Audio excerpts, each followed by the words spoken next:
Man, Tom Brady's just so holding out for that February 4th date is what it seems like. If that number is accurate, that he's waiting until Feb 4 to announce his retirement so he can collect $15 million. If that's accurate, I don't know. It sure sounds like that's the game plan, guys. Fester, what are you all distracted and annoyed about? Something on your face. What are you... No. You walked in, you were like all grumpy looking. Agreed. Oh, no. I'm just chubby looking. I have a resting bitch face. I have a resting fat face. You walked in kind of... A resting fat. All right. You walked in all... I'm telling you, I saw your face. You walk in like... Okay. Am I on camera right now? Am I on camera? Fester walks in and he's like... Is it like a harumph? Right. Yes, a harumph. You want to know what's going down? You want to know what's going down? I saw your face. You saw his face. You're like... I totally saw his face. I'm like, it's going to be one of those days. Would you like to know what's going down? Not really, but tell me. It's okay. I don't want to tell you. What's going on? Our office got rolled again. Oh my God! I told you. I knew something was wrong. You walked in and you were all disgruntled. That's the word. You walked in with hyper disgruntled face. Is what you did. I have now come to the conclusion. Do I have to walk over with you and take another picture right now? Well, Coop took a picture. There's actually severe vandalism this time. Severe vandalism? Yeah. What'd they do? I mean, everything. Did they mess with my stuff? Because I have guitars in there and stuff. Your guitar, everything. They took. I think they stole 2 bottles of booze. The bullet? Remember I told you we had. Well, there was bullet bourbon in there, right? Our big mouth Billy Bass is flipped over. The computer screen is practically smashed. Smashed? Well, hold on. What do you mean practically smashed? How do you practically smash? It's either smashed or it's not. I would like for you to go there in the office and I've already straightened up some of the chairs. Every chair was flipped. So, all right, hold on a minute, folks. Tom Brady has to go on hold here for a bit. Yeah, who really cares about Tom Brady? The whole Tom Brady issue, and he had the. This is a bigger issue. Really. He had the Jim Gray podcast. Is that what it is? Right? Tom Brady was on the. I think they do it together. Is that what it is? Yeah, I mean he's not the guest every week. I mean they do it together. What is the damn thing called? It's got a name. What's the something talking? What is the name of the damn podcast? I'm gonna find it. Talking. It's called the Let's Go podcast. Football? The Let's Go? Well, of all things he does, he has to do a podcast as well. That's the most creative name they could come up with the Jim Gray, Tom Brady podcast, Let's Go? Tom is synonymous with the enthusiastic phrase of LFG. It's a Hertz commercial. Let's go. Let's bleep and go. Mm-hmm. And there's a bunch of videos of him, especially on the New England sideline, being really excited. So Let's Go has been That's his thing. Thing. Okay, got it. All right. But his thing is more cuss word laced. Okay, got it. All right. So now we'll get to Tom Brady later on. This is obviously much more important right now. And this is, how many times has the office been kind of tossed or turned upside down and all kinds of crap stacked on the desk? How many times was there anything on the desk this time? I think 3 times, 4 times? 4 times? Is it 4, Coop? This is the third instance. This is third. So, third. Right. I mean, okay, it happened on, it seems to be happening on Monday nights. Is that right? Because it is Monday nights. I mean, Monday. Oh my God, we got a pattern. It happened Monday after Dr. King Day. Oh, that's a theme. It happened last week, I think, on Tuesday. And then it happened last night. You know, you heard of Monday Night Football. This is Monday Night Office bleep up. Yeah. So I don't understand. I haven't brought this to management's attention because I'm not I'm not trying to. Well, if they broke your computer. Well, now I have to. Now the joke element of it, which I would appreciate, seems to be over. It's making us look bad because other people in the building. No. 3 words on that. Bleep other people. Okay, I don't care what anybody thinks about us. Apparently, I mean, at one time I might have, but that's now out the window. I haven't involved Ted. I haven't involved Travis. I haven't involved Steve Triplett. Yeah, this seems like a street justice case. We need to take care of it ourselves. No, because the one stipulation they hired us, and especially me being the loosest of the cannons around here, it's true. Is well, they were worried about you. When we took the job. How much time do we have here? I mean, we can get into this later. We don't have to do this right now. Well, we can do it right now if you want, or we can do it right after. I'm coming up on our first break.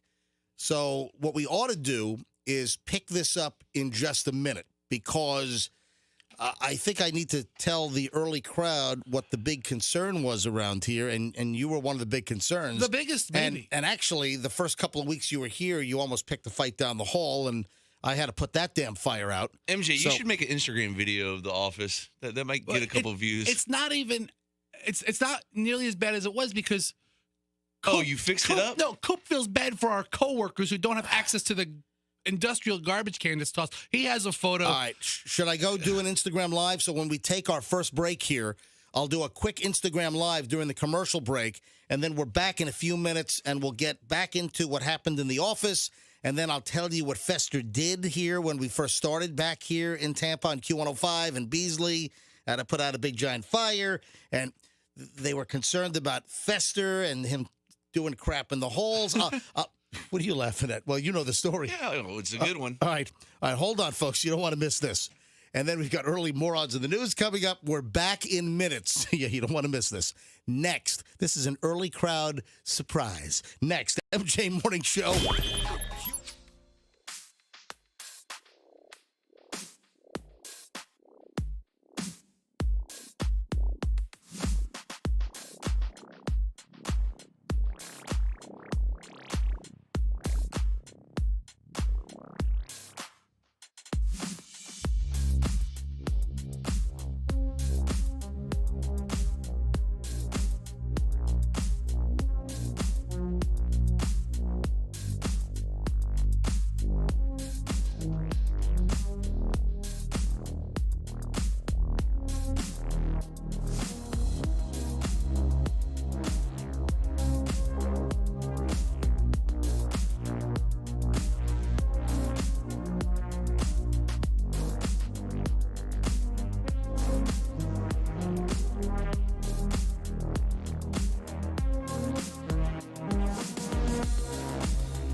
mess. We got a mess in the morning show office, which, full-blown confession here. I never go in there. I don't use the morning show office at all. Fester does. It's kind of Fester's little cave, his pit. I just don't need it. I don't need the morning show office. And I just went in. I just shot an Instagram live video. By the way, huge response. I had no idea this many people were going to be listening or got the alert.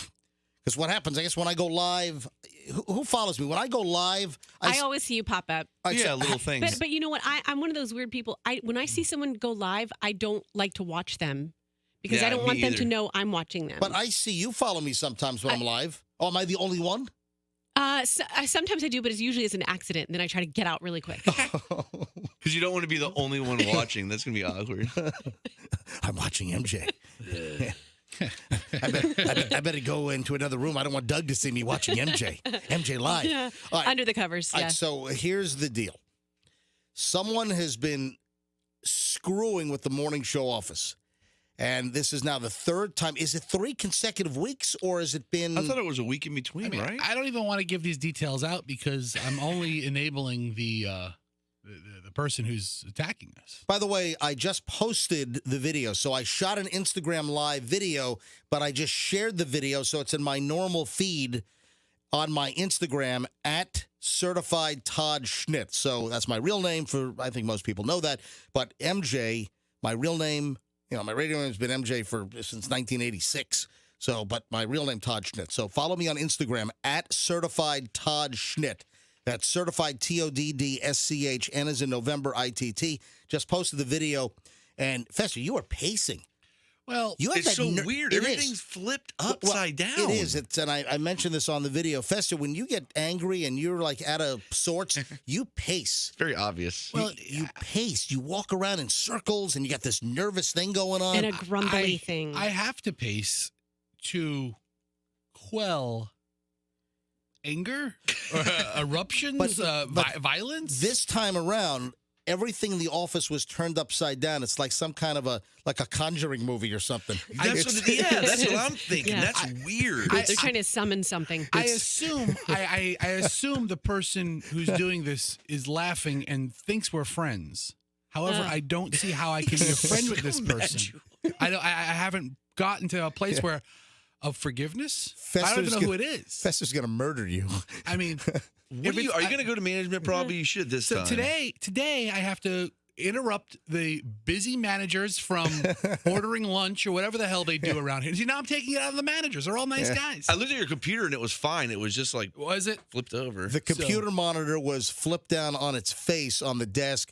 Liquor bottles were balanced on their caps upside down. So It's just bizarre. The big trash can, that huge recycling trash can, where they have the lock on top because the secure shredding company comes by like once a month. That's always the centerpiece. And shreds your garbage. So it's obviously Yeah. somebody with a master key because our office is locked. maybe who would be here on Monday? There's I only made copies of 4 keys, and I don't even think I gave one to MJ. I don't have a key. I don't have a key. I don't even have a key. I lost my key. I give it back to you. I lost my key, and I took Roxanne's back Right. when I wasn't so friendly with her. I don't She even doesn't have- even have access to. Yeah, so maybe it's still me. Maybe I'm still holding a grudge. Maybe it's me I don't who's even have doing a that. key to the MJ Morning Show office. My name's MJ. The show's named after me. I don't even have a key to the office. All right, so I mean, Roxanne, are you involved in some way? I don't think she could lift the garbage can. no, that's or, a pretty big, hefty garbage. or risk chipping a nail. All right, now here's the deal. Now, remember I said I had a little story to tell. When we were talking with Beasley about coming back, they approached us and they said, hey, we'd like to bring you back. We want to relaunch the MJ Morning Show. We've got all this research that we've done several times, and people just would love the MJ Morning Show to return. Our name recognition was like top in the market still. The MJ Morning Show, Froggy, Fester, our names still were known better than 99.9% of the air personalities that were on the air a year ago, when a year and change when they brought us back. So we put the deal together, and one of the concerns was during the negotiating was, they didn't want, Fester to be his typical wise-ass self in the hallway, and they were So he was just that way to me. Well, listen, I'm going to let you guys in. Listen, this is some behind-the-scenes, inside baseball stuff. In the studio, Rox. Management here said, hey, we understand that Fester can be, a little abrasive sometimes, and we've got a really good, and I'll tell you exactly what they said, we've got a really good Beasley radio family feel here, and we don't need Fester and Froggy. What? Yeah, you got brought up as well. We don't need Fester and Froggy coming in and stirring up S. Mucking it up. Hang on.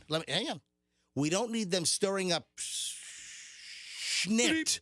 We don't need them stirring up schnit in the hallways. That was like an exact quote. That was Travis, by the way. We don't need Fester and Froggy stirring up schnit in our hallways. Can you keep them under control? Well, and who's been the one who's been under control? Well, Me. but because we kept you off your Facebook page. But then, like the first couple of weeks we're here, or our first month or so, Fester gets into it with the country morning guy down the hall. I'm like, oh yeah, I forgot about that. what was that about? Well, yeah, He's a very nice guy. He was telling me that Conway Twitty wasn't awesome, and I'm like, you're a hack country guy. No, JR's a great guy down the hall. JR's a nice guy. I've never had any issue. It was like... And Fester bumps heads with him like a month into the gig. I'm like, oh, my God, this is exactly what, they didn't want. It's all right. It's like when two pit bulls meet going down the street. They're not going to fight. Sniff each other. They're just sizing each other up. And I think that's what happened. You're more like an English bulldog, if we're going to be honest. Well, it's the dog that farts all the time. Boston Terrier? I'm a Boston Terrier. That's what yes. Wait a minute. Those dogs are known for that? Yeah, I had one. I don't know. Don't all dogs do that all the time? I don't know, but but certain dogs with a squishy face, it comes out the back end more often. That's not a scientific fact. Can we get back to our rolled office? And Wait a minute. No. You're saying that dogs with smashed-in faces fart more, have more gas problems? You know what? I think that might be true because my mom has pugs. Pugs, French bulldogs, it's because their face is smushed, so the gas gets pushed back. No, it does not. That is not true at all. Oh, look it up. Can we get a vet on the line or something? Hey, Fester, go to Google. Go to the Google. Yeah, it does say that pugs do pass a lot of dog gas. Are you serious? Yeah. Dogs. Well, look at that. That fart. No. I'm going to dictate the search terms. All right, you on Google? Yeah. All right, go back. All right. Do dogs with smashed-in faces have gas problems? It's really loose verbiage. Do dogs Thanks for the dictation. with smashed-in faces have gas? So I guess Shar-Peis would have that problem as well. Right. What I found in relation to pugs is they're speed eaters because of their genetic makeup. Their flat faces, yes, it is because of their flat faces. Their flat faces allow them to inhale the food much faster, and that causes them to have gas. See? And it pushes the gas. Wait a minute. Does it say that? It says that. I'm verbatim. She's not Hold making on. this You're up. saying that's verbatim? Yes. Read that again. Verbatim. Pugs are known as speed eaters, mainly due to their genetic makeup, i.e. their flat faces allow them to inhale food much faster than other breeds of dogs. This causes the flatulence. Oh, so I was right. They swallow a lot of air while they're eating. All right. I'm going to get my vet license after the show today. I'm going to be opening up my practice. My God. All right. So that's the issue. Someone's screwing with us. I think they're screwing with Fester the most. Well, I think it's personal. What if it's JR? Probably JR. He's retaliating for you being a diva. Yeah, exactly. Listen, Diva Street has two ways. All right. MJ, I'm in a big pickle here. The big pickle is, ha ha ha. Okay, it's a joke. Now it's not a joke anymore. And now there's going to be enemies. And now I got to get management. And these, I deliberately haven't brought it to management's attention because I'm not trying to be that guy. I hear you. Now I got to be super prick. All right, so that's what's going on here at the MJ Morning Show. All right, Coop, the Tom Brady cut. Is this the best of the cuts from the podcast? Yeah. All right, so Tom Brady on the podcast last night discusses this whole retirement thing, which was a huge story that really overshadowed a lot of stuff over the weekend. Almost overshadowed the upcoming playoff games, the championship games. All right, hang on, listen. There's always a good line that, I'm responsible for what I say and do, and not responsible for what others say or do. So, again, I think one thing I've learned about sports is, you control what you can control. And, what you can't, you leave to others. So, everyone I know we're in such an era of, information and people want to be, in front of the news often. And I totally understand that and understand that's the environment we're in. But I think for me, I'm just literally, it's day to day with me. I'm just trying to do the I think it's day to day until you get to February 4th, and then you contractually can collect $15 million from your deferred signing bonus. That's what I think is going on here, to be quite honest. best I can every day, and evaluate things as they come, and trying to make a great decision for me and my family. What you think, Roxanne? You're the sports expert on the show. I think that he's going to play one more year. That's just what I still keep thinking. That has no basis, just my gut. I think he's dragging things out. I think he's kind of running in circles a little bit here, and I think that he's trying to tamp down the mess that developed over the weekend that he was retiring, because I think he and Giselle and that agent probably cashes in as well. What's that guy's name? Don Ho? Yee? Don Yee. Don Yee is Brady's agent, and you know damn well he's got a piece of that. He's got his agent clause in. He probably has his 2-3%. It's not 10% like radio agents try to get, but the sports agents don't, on the huge contracts, don't they get like 2-3% typically? We're gonna watch Jerry Maguire again. So I think Don Yee, Brady's agent, he's like, you gotta tamp this down. We gotta wait until February 4th. If that's true. That was reported by that sports website contractually. They get 4 to 10% sometimes. Nah, I don't know. I don't see Brady as being this kind of guy, selfish and whatnot. I think he's going to play another 10 years. Mm-hmm. He's not going to play 10. I know a lot of people think he's a vampire, but he's not going to play another 10 years. Well, a vampire is a fact. All right, folks. He is a vampire. We got to stop talking all over each other. When we get back. Next on the MJ Morning Show, we'll dive into some early morons in the news. So stand by. That is in minutes, and it's coming up next on the MJ Morning Show here on Q105. Hey, my friends Steve and Elizabeth Holland.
MJ and the gang here. I got Roxanne and Fester and Froggy over here. Coops in the producer booth. The early morons in the news. I get people that say, hey, I'm driving to work, and this is my favorite part of the day is listening to these idiot stories. And you know what it comes down to is I think the morons in the news stories, I think they make people feel better about themselves. If you're like in a bad spot and you're kind of down in the dumps, but then you hear these stories of these total jackwagons, it just makes you feel better. It's like we're lifting people's spirits by talking about these morons. We're therapeutic, I think. Yeah. We've all made mistakes, and then when you hear about these mistakes, it's like, whew, these are much worse. What do you think of this? I laughed at this, but it's inappropriate. A Georgia police chief told a female officer that she looked like a Hooters girl. What kind of pickup line is that? And now the police chief's been suspended without pay.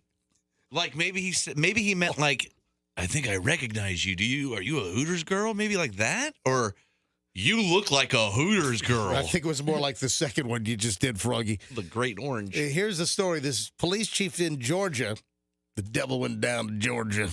A police chief in Georgia, suspended without pay, told a female officer that she looked like a Hooters girl. A sexual harassment and hostile workplace probe into allegations against Lawrenceville Police Chief Tim Wallace found that the chief, the top cop in the agency, made the insulting comment to a female officer who secretly recorded the conversation. This is according to a 33-page report, which the local Atlanta paper, the Atlanta Journal-Constitution, got their hands on. So listen, I've got no tolerance, zero, for sexual harassment or a hostile workplace. I just don't agree with that type of scenario. People should like where they're working. You shouldn't be subjected to that kind of stuff. But listen, I'm being honest. When I first saw the headline and I saw that Georgia police chief told officers she looked like a Hooters girl, I mean, Rox, if you saw that, would you initially chuckle a bit? Or I, like you, do not condone that kind of workplace environment. But I am curious, how did he say it? Did he say it like as in he was trying to insult her? Well, you look like a Hooters waitress. Or did he say it complimentary? You know what you look like today? Well, I'm two different ways to deliver it. Here's the quote. Now, don't have the audio, just have the transcript of what he said. Quote, you walk around here looking like a Hooters girl when the air conditioner's not working. Wallace is quoted. This is the police chief, this Tim Wallace. Are you working here or are you working at Hooters? Go get some orange shorts on. Oh, well, that's all bad. That wasn't nice. He wasn't trying to compliment her. No. Yeah, that wasn't very complimentary. Okay, well, you need more information. The report also blamed Wallace, who was suspended for 10 days for creating a hostile work environment in which some female employees told independent investigators left them feeling undervalued while male counterparts were protected. See, that's unfair. You should have your female officers feeling exactly the same as your male officers. There should be no delineation. It sounds like, the guy is like a sexist. And again, when I first heard that a police chief told an officer, hey, you look like a Hooters girl. When I saw the headline, I laughed a little bit. Then I dug into the story. I'm like, no, this guy's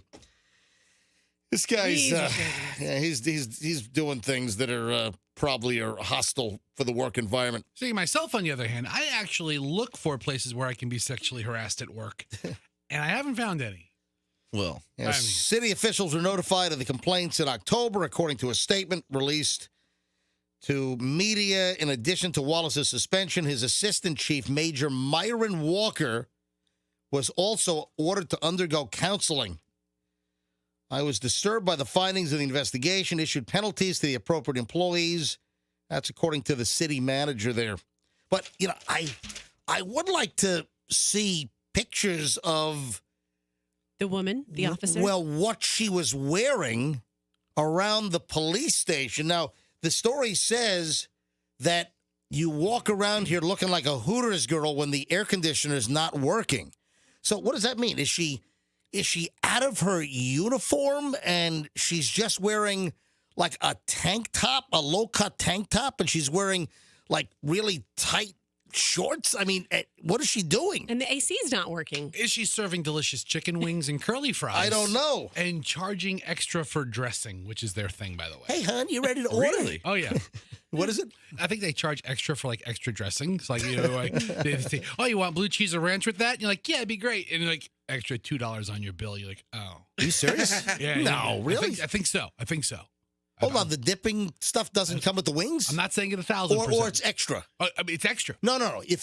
Do they give you like some, and then if you want extra, then they charge you Listen, extra? I'm not ready to write a thesis on this, but I think it's extra.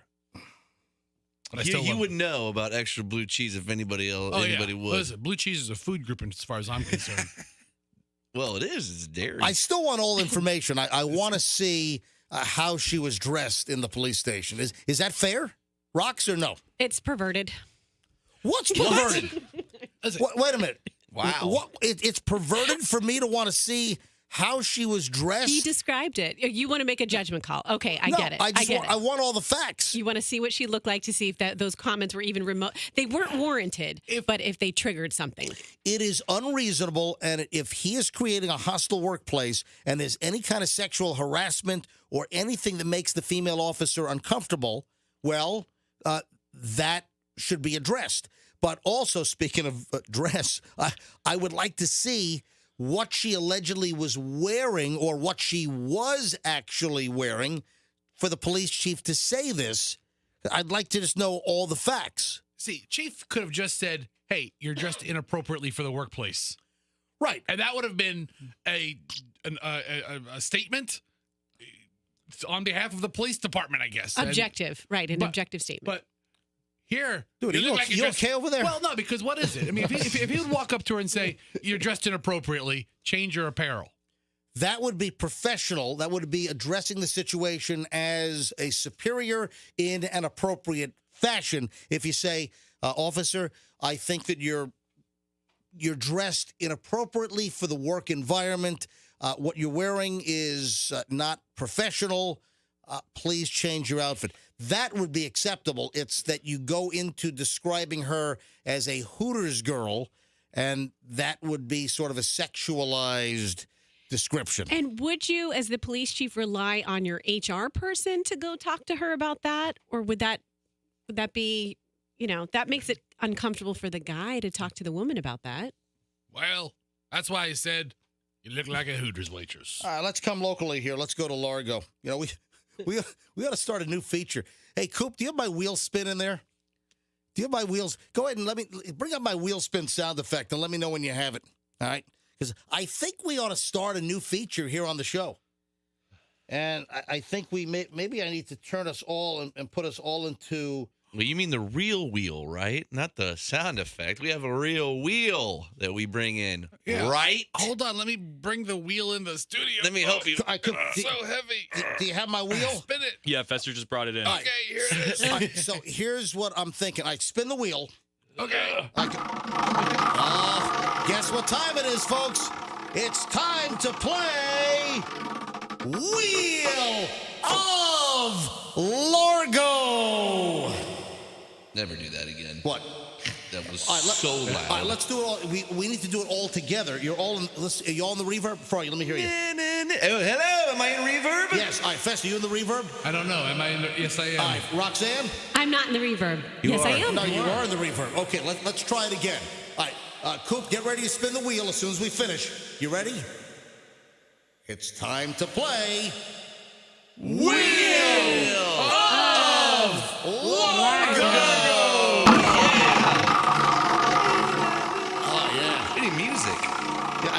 I do need.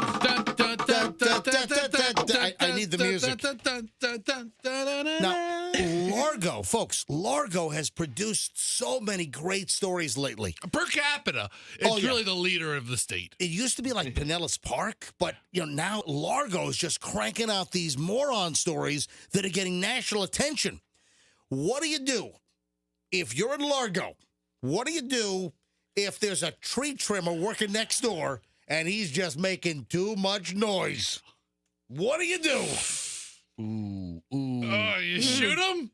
Break his legs like Polly Walnuts? I think Fester came closest. Is it? Yeah. You shot him? Well, Gosh. You shot him? all right, listen to this. No. I don't know either. A Largo man was arrested after he reportedly shot at a tree trimmer Attaboy. who was working at a property next door. According to an affidavit, Warren Coburn was annoyed because there was just too much noise coming from the next door neighbor's house where tree trimmers were working. Warren is right. He was also pissed off at the traffic. There was traffic noise. Well, that's called a street, my friend. Well. Anyway, witnesses told police he threatened to shoot the landscaping crew next door. Then about 30 minutes later, he actually fired at least 2 shots at a worker up on a cherry picker. That was 4, but yeah, they said at least 2, so I added a couple extras. Jeez, that's like a sitting duck. He missed every one. I know. Yes, Roxanne. He warned him. He said he was going to do it. He followed through. No injuries were reported. Police arrested Coburn. First-degree attempted murder. And he was booked into the Pinellas County Jail where he's still being held apparently on bond. Coburn's the hero we need. My God, you ought to see the mugshot of this guy. Coop, do you recognize this guy? Hold on. I'm going to hold it up to the MJ TV camera. Do you have it? Is it good? Oh my God, that's my neighbor. No, it's not. No, it's not. But But I will say thank you for keeping property values down. yeah, it'll be cheaper for you to buy something when the time is right. Exactly. Can you see the image? Is it clear on the screen? Yeah, you can see them. I'm holding up the mugshot. I'm holding up a Channel 8 story. News Channel 8 did the story, and I'm holding up a picture of this guy's mugshot. And this guy looks like a cranky old, grumpy old man that would fire at tree trimmers up in a bucket truck. He's a hero. There's a lawn trimmer. Whoa! What did you just call the guy a hero for opening fire on tree trimmers? I think tree trimmers and lawn trimmers and lawn companies need to check themselves. No, no. Listen, I refuse retraction. No, retract. I refuse. No, Refuse. you can't. No. Retraction refused. Yeah. You beep, beep. Refused. No, listen, I have a guy in my neighborhood who has like his lawn company, and his blower isn't tuned right, so it just lets off a high pitch squeal, and it like pierces through the entire neighborhood. You can't tune blowers. It's not an instrument. I know. It's a machine. It's an engine. You can. All right, guys, I know that lawn guys sometimes make a lot of noise. I know that our friends Mark and Christine, they live on Davis Islands, and they hate the lawn guy next door. It's like they're having like a get-together outside like Saturday night at 6:30, 7:30. Oh. The guy's doing the lawn like at 7 o'clock on a Saturday night. And it seems like we were there. We were actually there a couple of months ago. Saturday night, 7:30, their lawn guy is doing the house 7 o'clock, 7:30 on a Saturday night. And it's like he operated the lawn, the leaf blower like 20 times longer than you needed to. So there are some annoying lawn folks out there and tree trimmers, but you can't open fire on them, Fester. So what's the threshold? Bear spray? Mace? All right, folks, flattening their tires? We'll continue with morons in just a second. Putting sugar in the mower tank? There are so many morons. We'll continue in just a moment on the MJ broadcast here on Q105.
2 on the MJ Morning Show. All right, before I move on, Fester, I cannot let what you said in the last segment stand, and I sure as hell hope you're kidding. What did I say? Dude, you seem to condone shooting at a lawn guy or a tree trimming guy if he's making too much noise at the neighbor's house next door. Are you out of your freaking mind? All right, so folks, if you're just tuning in. You said it like 3 times before you even noticed it, by the way. Did you say he's the hero we always need? He's not the hero we deserve, but he's the hero we need. Yeah, he said that you didn't even notice it. Villains can be heroes. That is reckless. No. Okay. You cannot. Listen, you can go out and you can yell at the lawn guy. You can say, hey, listen, you're making too much noise. Yeah, well, first of all, aren't there regulations? Aren't there city codes that you're not supposed to fire up like lawnmowers and leaf blowers before a certain time? Rox, I hate to task you with this, but you're the most efficient. Am I? Hold on. Hold on. Did you just give me a... what was that? Go ahead, Rox. What was that? Because I just heard the word task and I got... Well, but you're the most efficient. My fingers are fast. I'm a fast typer. What do you want me to type? If I asked Fester to type something, his big old sausage fingers would be typing all the wrong letters. I've actually resorted to dragging my tongue across the keyboard. Oh, God. To type. Listen, I've noticed. Okay, all right, fine. What do you want me to type? Just type in City of Tampa noise ordinance lawnmower. Or we can check. Hey, Coop, do me a favor. You check St. Petersburg or Clearwater. Oh, there's a whole manual. Okay. Oh, jeez, a whole manual. It's probably like 7 a.m. or something. Seriously, I think there's a certain time, and Yes. it might vary on weekdays and weekends. Might have different times. What do you have? Tell me what you have. Blah, blah, blah. 7 a.m. to 7 p.m. business day, or Saturday, 8 a.m. to 7 p.m. see. Sunday, and public holidays. All right, so that's where. What does it say exactly? I just jumbled everything together. Okay. But is it specifically to say? Does it say lawn care, lawn mowers, leaf blowers, weed whackers? What does it say? Lawnmower and power tool noise is only permitted. Yep. Business days, and Saturday, So 7 to 7. Okay. And then Sunday and public holidays, 8 a.m. to 7 p.m. So you cannot make noise before that time. Mm-hmm. All right, folks, if you're just tuning in, I just need to do a little cleanup here on Isle Fester. Okay, hold on. Who's pissed at this? The lawn guy? No, I'm pissed at this because it's inappropriate. So, folks, here's the deal. Last segment, we're doing some moron stories, and I said, hey, listen, Wheel of Largo comes up with this now. In Largo, this dude shoots at the tree trimmers working next door because they were making too much noise. This nut job was arrested in Largo because he shot at a tree trimmer up in a bucket truck. Warren Colburn didn't like the noise coming from the neighbor's house next door as trees were being trimmed, and he opens fire. Luckily, the guy didn't hit anyone, missed it, and then Fester seemed to condone the behavior that lawn people and tree trimmers make too much noise, and this is acceptable. It is not acceptable. Not acceptable. You walk up to a lawn company or a lawn tree guy, and you say, hey, you're making too much noise. And what are they going to say? Oh, yeah, sorry about that. And they go right back at it. They go right back to it. You want to send a message. Dude, that's their job. Okay, listen. That is their job. That's what they do. The equipment makes noise. Fester, in no way, in no universe is it acceptable if you're pissed at the noise coming from the power tools next door. In no way is it acceptable to open fire on them. Are you out of your freaking mind? All right, because I don't think you really mean it. Because winks are silent. You can't hear me wink on the radio, but watch this. I don't condone shooting at lawn companies. Clink, clink. Okay? Wait, I heard that. Huh? You heard my little clink, clink, clink, I clink? heard that wink. Yeah, okay. I mean, maybe they could just go all electric equipment. Yeah, maybe. Well, the electric stuff does make less noise than the internal combustion engine stuff. Like, don't some cities have ordinances now where they've banned, like, gasoline-powered leaf blowers, and you have to use electric or battery-operated leaf blowers? I bought a lithium battery leaf blower. It's great. I'll tell you what drives me nuts. And then I'm moving on from this. And Fester, you're unacceptable. You're out of freaking line. Is it deplorable? You're out of line. Am I reprehensible? Dude, you know what? You're shocking. Stop being a smartass. What? I'm going to put you in timeout. Clink, clink. I'm going to stick you with a quarter. You're going to be seen on the MJ TV cameras. You're going to be in the corner. I'm going to time out you in the corner. But all right, before I move on to other more important things here, you know what drives me nuts? Speaking of leaf blowers, the lawn guys that just blow whatever yard they're working on, they just blow all the leaves into the street. Or they blow them into your yard. Yes. You know, I'll be leaving my neighborhood. I live in South Tampa, and I'll be on West Shore, and you'll have like lawn guys working at houses on West Shore, and they're just blowing all the dirt and leaves on all the passing cars. It's like, come on, there's got to be some ordinance. The lawn guys pick up the leaves, rake the leaves, and take them with you. Bag them. But they're too lazy, so the lawn guys, they get their high-powered, their gas-powered leaf blowers, and they blow the leaves all over the place. Oh, yeah. All over the neighborhood. When did this start? How is that acceptable just to take your client's leaves and blow them all over other neighbors' yards or into the street? When did that become acceptable? When did that become standard practice for, like, lawn guys? 1982. Makes you want to pull over and say, "Excuse me, sir, at the lawn company, please don't blow these leaves into the street because they're going to listen to you." Or, I don't even say it. Don't, Fester, don't even say it. well, I'm going to send a message. I'm just saying, the guy's wrong. Hey, do we have any lawn guys listening right now? He's not that wrong. You know what? I would like to go to the inconsiderate blow leaves all over your neighbor's yard phones right now. If you're a lawn guy, lawn company, if you're in the lawn business, or you just want to weigh in on this, am I the only one that this really pisses off? That you're driving down the road and the lawn guys are just blowing leaves all over your car as you're passing? When did it become acceptable to just blow your client's leaves into the street and at passing cars or in the neighborhood into the street or into other yards? I mean, homeowners are just as guilty. All right, let me give out the phone number here. I'd like to go to phones on this. First of all, any lawn folks, is this in a manual? Are you supposed to do this? Is this illegal? Number two. And number three, are there others that are aggravated just like me when you see this and when it happens to you? All right. It's 800-990-1047. 800-990-1047. All right. I want to go to phones on this. Let's go to the blow leaves all over the place phones. 800-990-1047. Anyone else aggravated when this happens to you or when you see this? Or I'd like to hear from lawn guys about, do you practice this? And since when is this acceptable? Just pick up, rake your client's leaves, bag it, take it away. Yeah, and then dump it in MJ's yard because every lawn guy hates you now. Did you know that it's dangerous for motorcyclists when you do that too because the grass is wet and slippery? Oh, we don't care about them. Of course I care about them. Froggy. Oh, my God. What is wrong with you two? I don't got like festival- motorcyclists are the worst. Froggy. I'm just kidding. You're going to get like my- Hell's Angels circling For your real. car. I mean, between you and Fester today, what are you guys trying to do? I mean, I would rather the matter piss with off you? a lawn guy than a motorcycle club All right, any day. Let's go to phones here. 800-990-1047. 800-990-1047. All right, all the lines are cranking. Let me grab Joe is in Tampa. Joe's a lawn guy.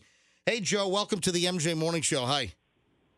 Hey, how we doing this morning? Joe, we're great. So you own a lawn care business? Well, I own a demo cleanup business, and I do a lot of lawns for certain people. And after it happened at my house, my wife raked all the leaves, and the guy across the street comes out and blows them in the yard, and the wife says, "I'm going to kill that son of a bitch." Excuse me. But so we did it again the next month. She raked every leaf up. The guy does it again, comes out with the blower and blows it all back in the yard. Yeah, we almost got into a knockdown drag out, but now we're good friends. He don't do it anymore because I let him know, don't blow the crap back in my yard. I know, but it's the rudest thing in the world. Thank you, Joe. Appreciate it. All right, let me grab Pam. Pam's in Largo. What line is Pam on? Pam's on 4. Hi, Pam. You're on the MJ Morning Show. Hi. Hey, how you doing? We're doing well, Pam. So did I strike a nerve with you on this leaf blower stuff? Yes, you certainly did. You got to shut your windows when you're driving down the road because everything's coming in your car. And I also want to make a point. I'm trying to figure out why people that run the lawn companies are allowed to park over sidewalks, in turn lanes. They park wherever they want to, and then they blow the leaves in your car. Now, listen, I don't have an inherent problem with lawn guys. In fact, my lawn care professional has been with us for like 14 years, and he does a great job. Now, I've never seen them blow leaves all over I don't think my guy does it because I've never seen him do it. But this disturbs me. Pam, thanks for the call. I want to talk to more lawn guys. I want to talk to, here we go. Richard is in South Tampa.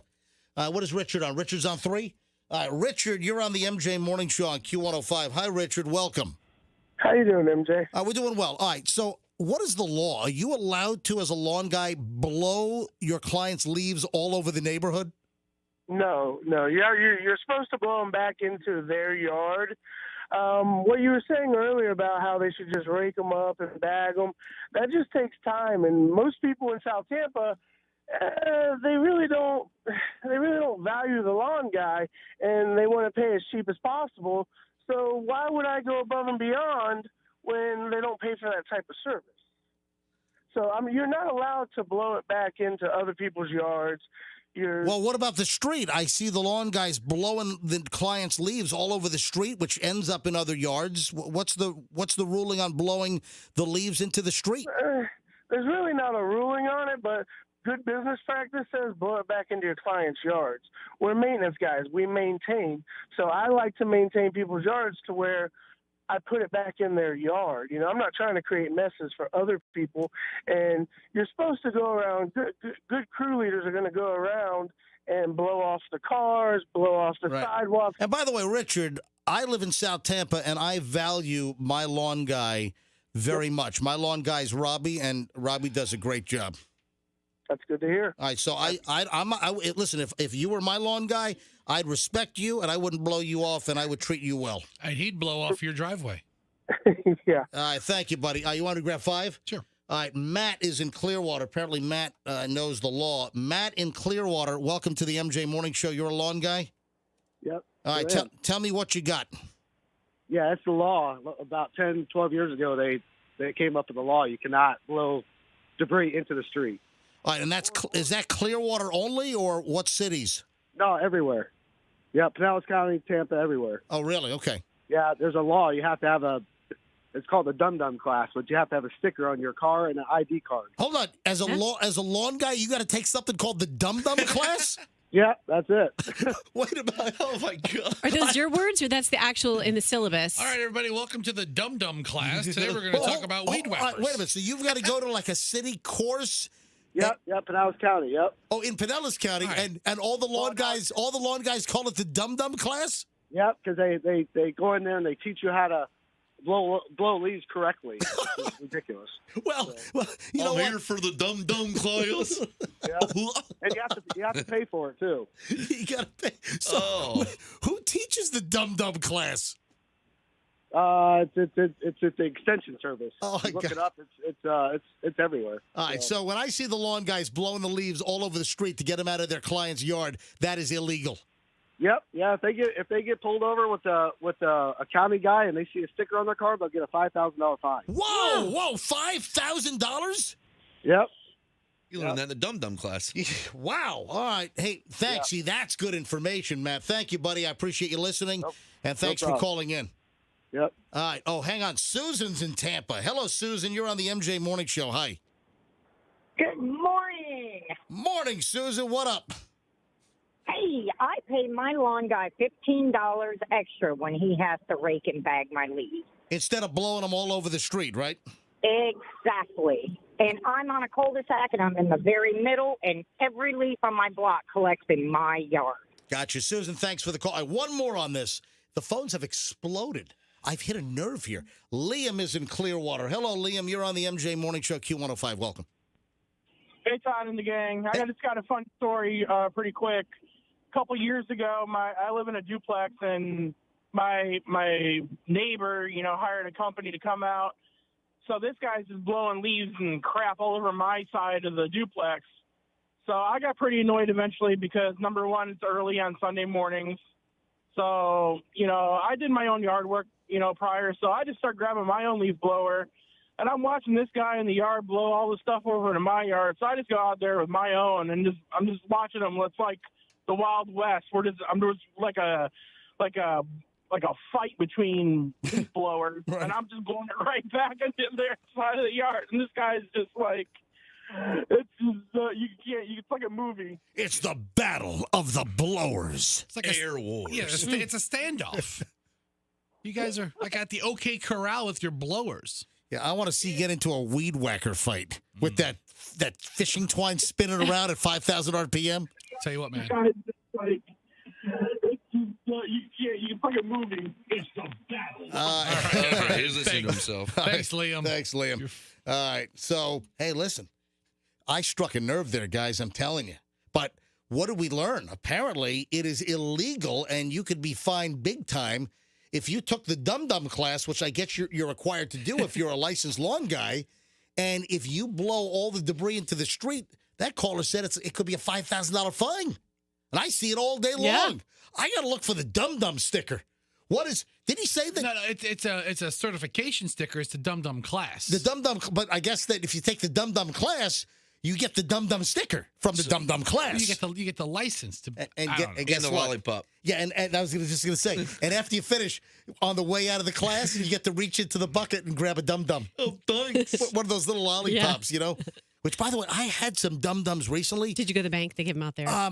They have shrunk. The dum-dums are the size of a BB now. Have you noticed that? Really? They are. They're tiny. I remember when I was a kid, the dum-dums were much bigger. Now the dum-dum lollipops are like tiny. Like a little jawbreaker. No, they're like atoms.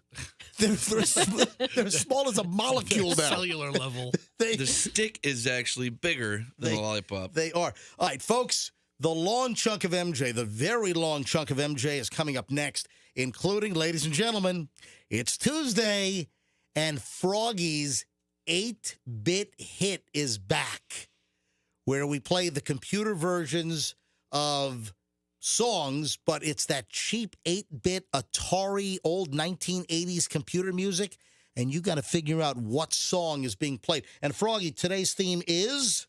Well, Hal told me that it's TV classic themes. TV themes. TV classic themes. That's how Hal told me. All right, that's coming up in just a bit. Also, I got a question about Kanye West. Oh. Yeah, I got a Kanye question we got to get to. Also, there was a promotion at a Washington bar that apparently has the workers quitting. So a bar owner decides to do a promotion, and it has ticked off the employees so much they're quitting. DC or the state? I'll get into all that in just a bit. So it's a very good question. Hang on. Very good. All of that next. And then Froggy, I had a little issue with Froggy yesterday, and if you were listening, apparently that's been patched up.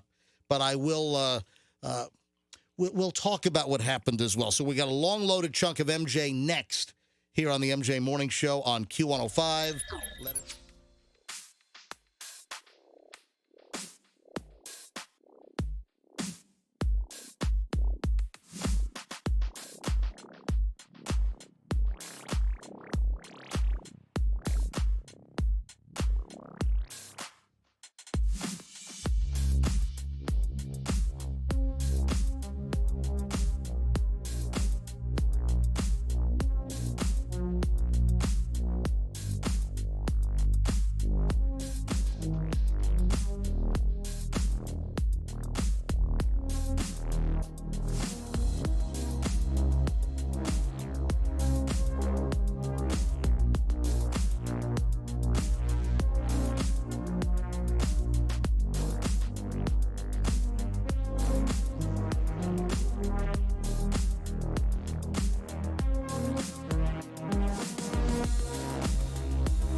Morning Show, Q105, MJ here with Roxanne and Froggy and Fester.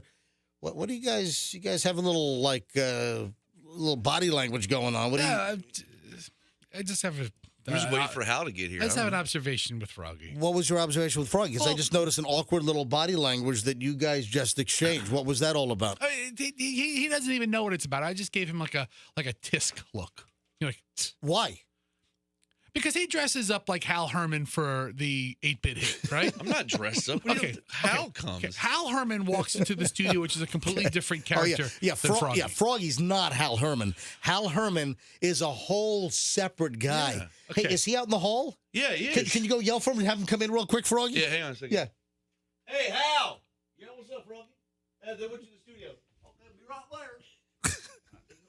He has no idea where our microphone is. Right. Hey, what's up, guys? How's it going? Good to be here. Do you need me for something? I know we're not doing the 8-bit hit for another couple of minutes. You have a little time, Hal. Okay, well, thanks. I'm just chilling out in the hallway, listening to the program. Sounds really good. Great. All right, so Hal Herman. What are you laughing at? The only observation I make, MJ, and I'm not trying to be a... you're not trying? I'm a little punchy today, but... You have an observation about me? You wear a black jacket. Yeah. Which looks just like a regular coat. Like, can you go to the Goodwill and buy an orange jacket or something? Yeah, I think you need to get a more flamboyant game show host jacket, Froggy. Excuse me, but I'm not a flamboyant host. I'm a professional. If you think back to the days of, say, Louis Anderson, the host of The Family Feud, did he ever wear a flashy jacket? I think he only wore flashy jackets. All right, guys. I'll be sure to get a new jacket to make you happy. So, you big fat man. Okay, first of all, Hal, you're wearing a black coat. It's like a regular jacket. Froggy's got 8-bit hit, which has turned into Hal Herman has 8-bit hit coming up. All right, I'll be back. Hey, send Froggy back in, would you please? Did you know Froggy had to go to court, Hal, and he borrowed that jacket? Is that true? It's true. All right. Froggy came, he goes hey, Fester, where's my jacket? I'm like, why? He goes, I got to go to court. Why'd Froggy have to go to court? Hey, Hal, send Froggy back in. Jeez. I think he takes this a little too far. I'm all for dressing up in characters and stuff, but he's wearing a black coat. I've got a question about Kanye West, all right? Okay. I saw a story that Kanye West is looking through skid rows and homeless areas in order to find models for a fashion show. Is that true? I have not heard that rumor. For Kanye West's fashion line, he wants to hire homeless models. Now, I got to believe that he's looking for homeless men because, most of the homeless that I've seen on the street are men.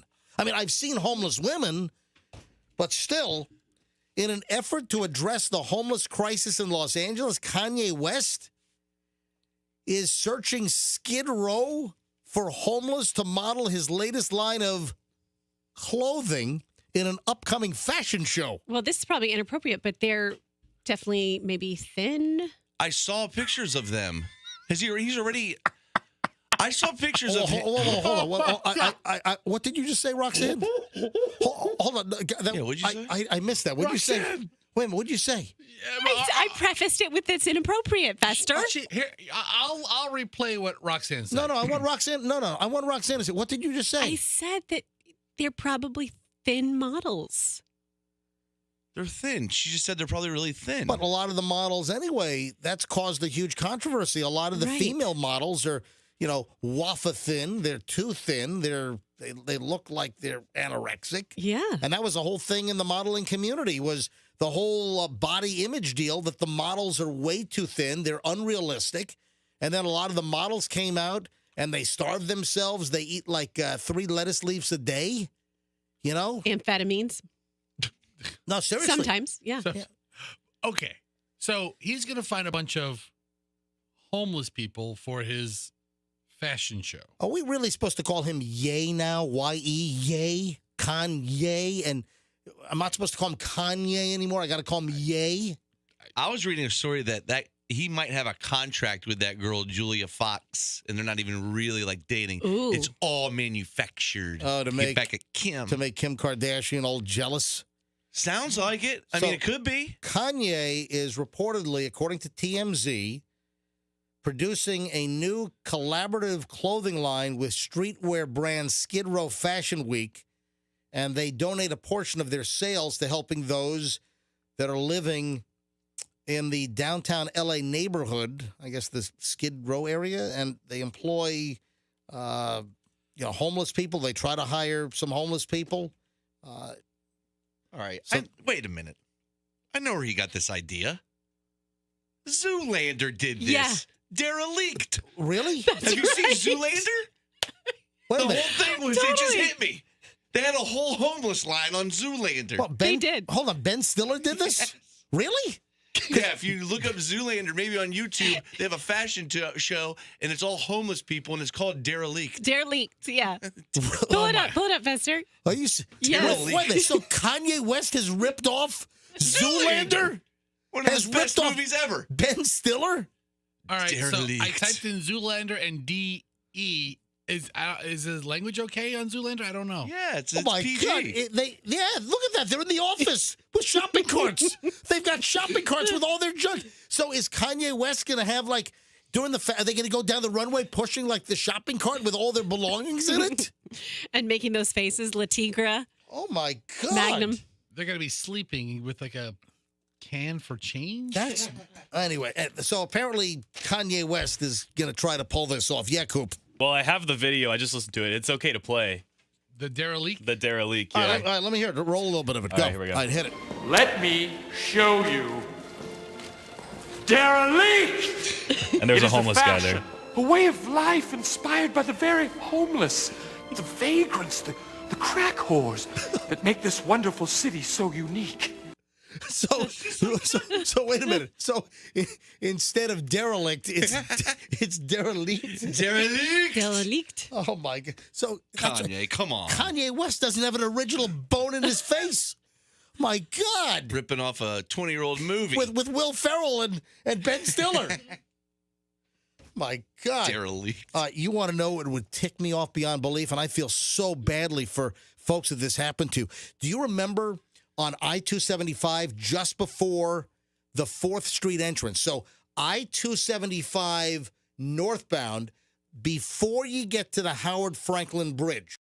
Right. Do you remember, was it before Christmas or after? I think it was just after we got back from Christmas. Remember all of the cars that had flat tires?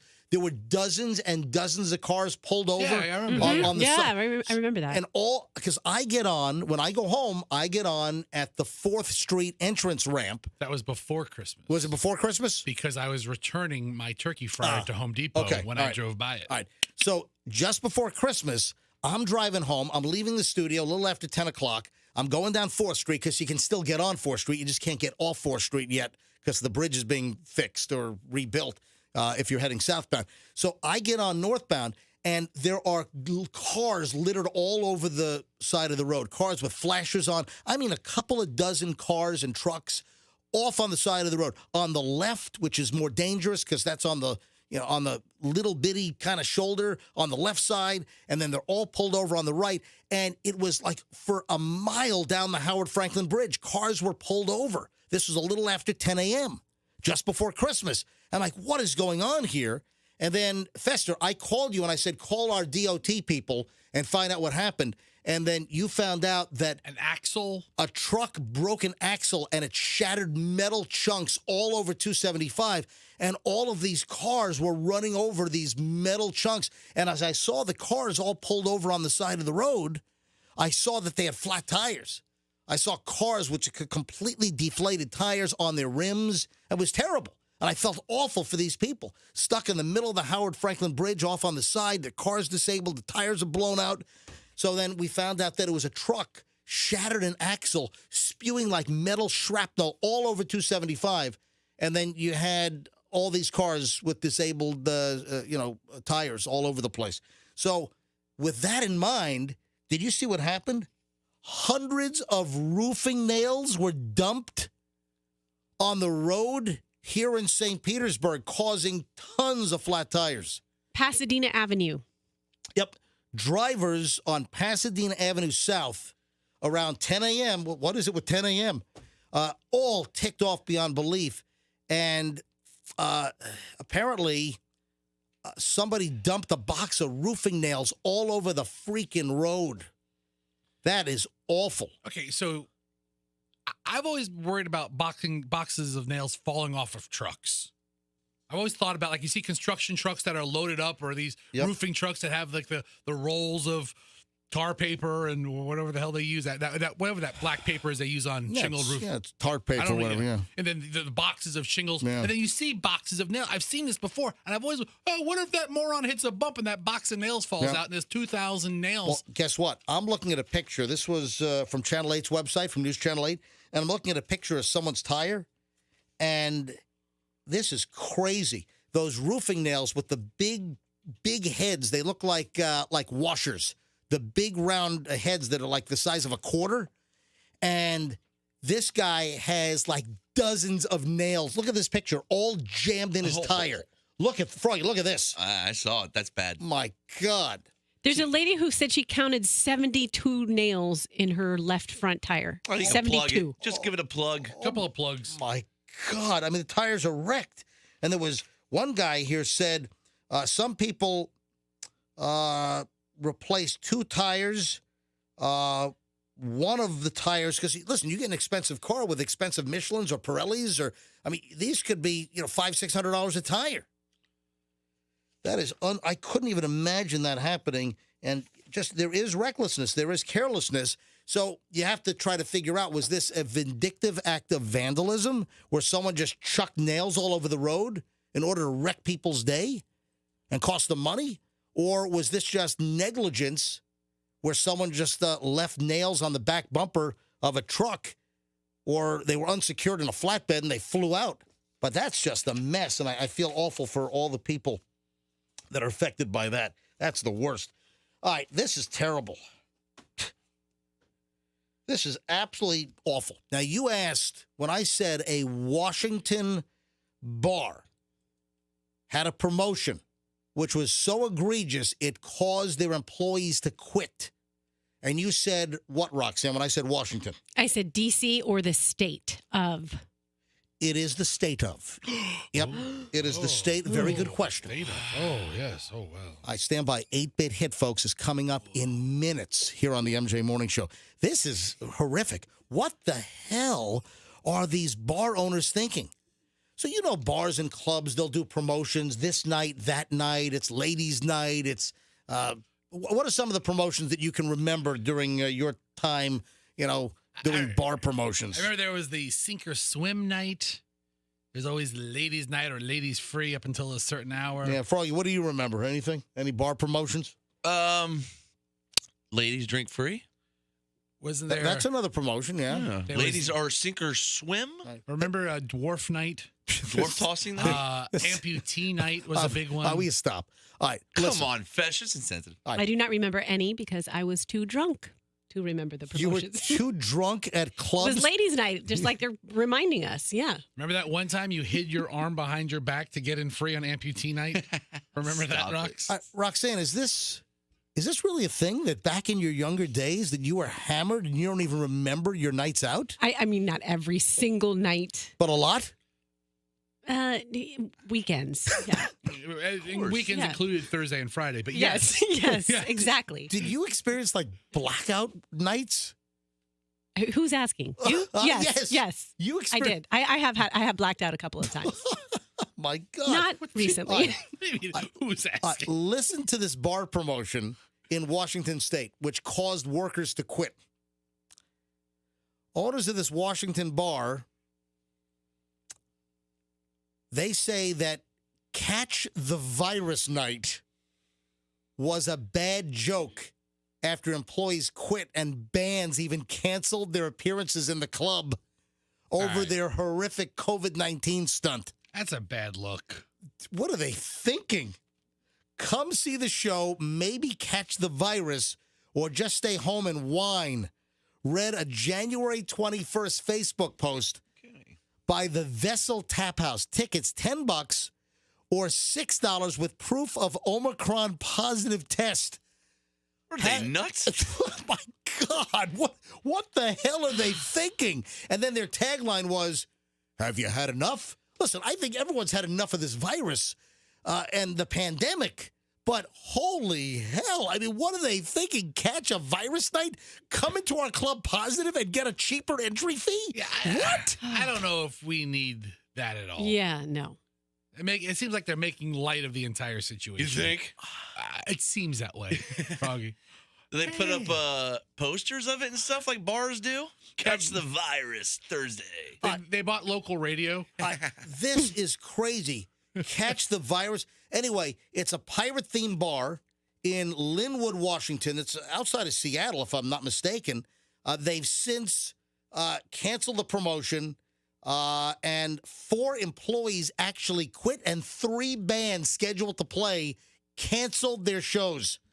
I was appalled, said Johnny Angel with the Seattle-based Atrocity Girl band. Yes, Johnny Angel. Listen, Atrocity Girl canceled because it was such an atrocity what they were trying to do. You know, when Atrocity Girl leaves your lineup, that's when you know it's bad. So Atrocity Girl, the band's Facebook page, reposted the Vessel Tap House's post, and they added, "We do not condone this behavior and do not think COVID's a joke."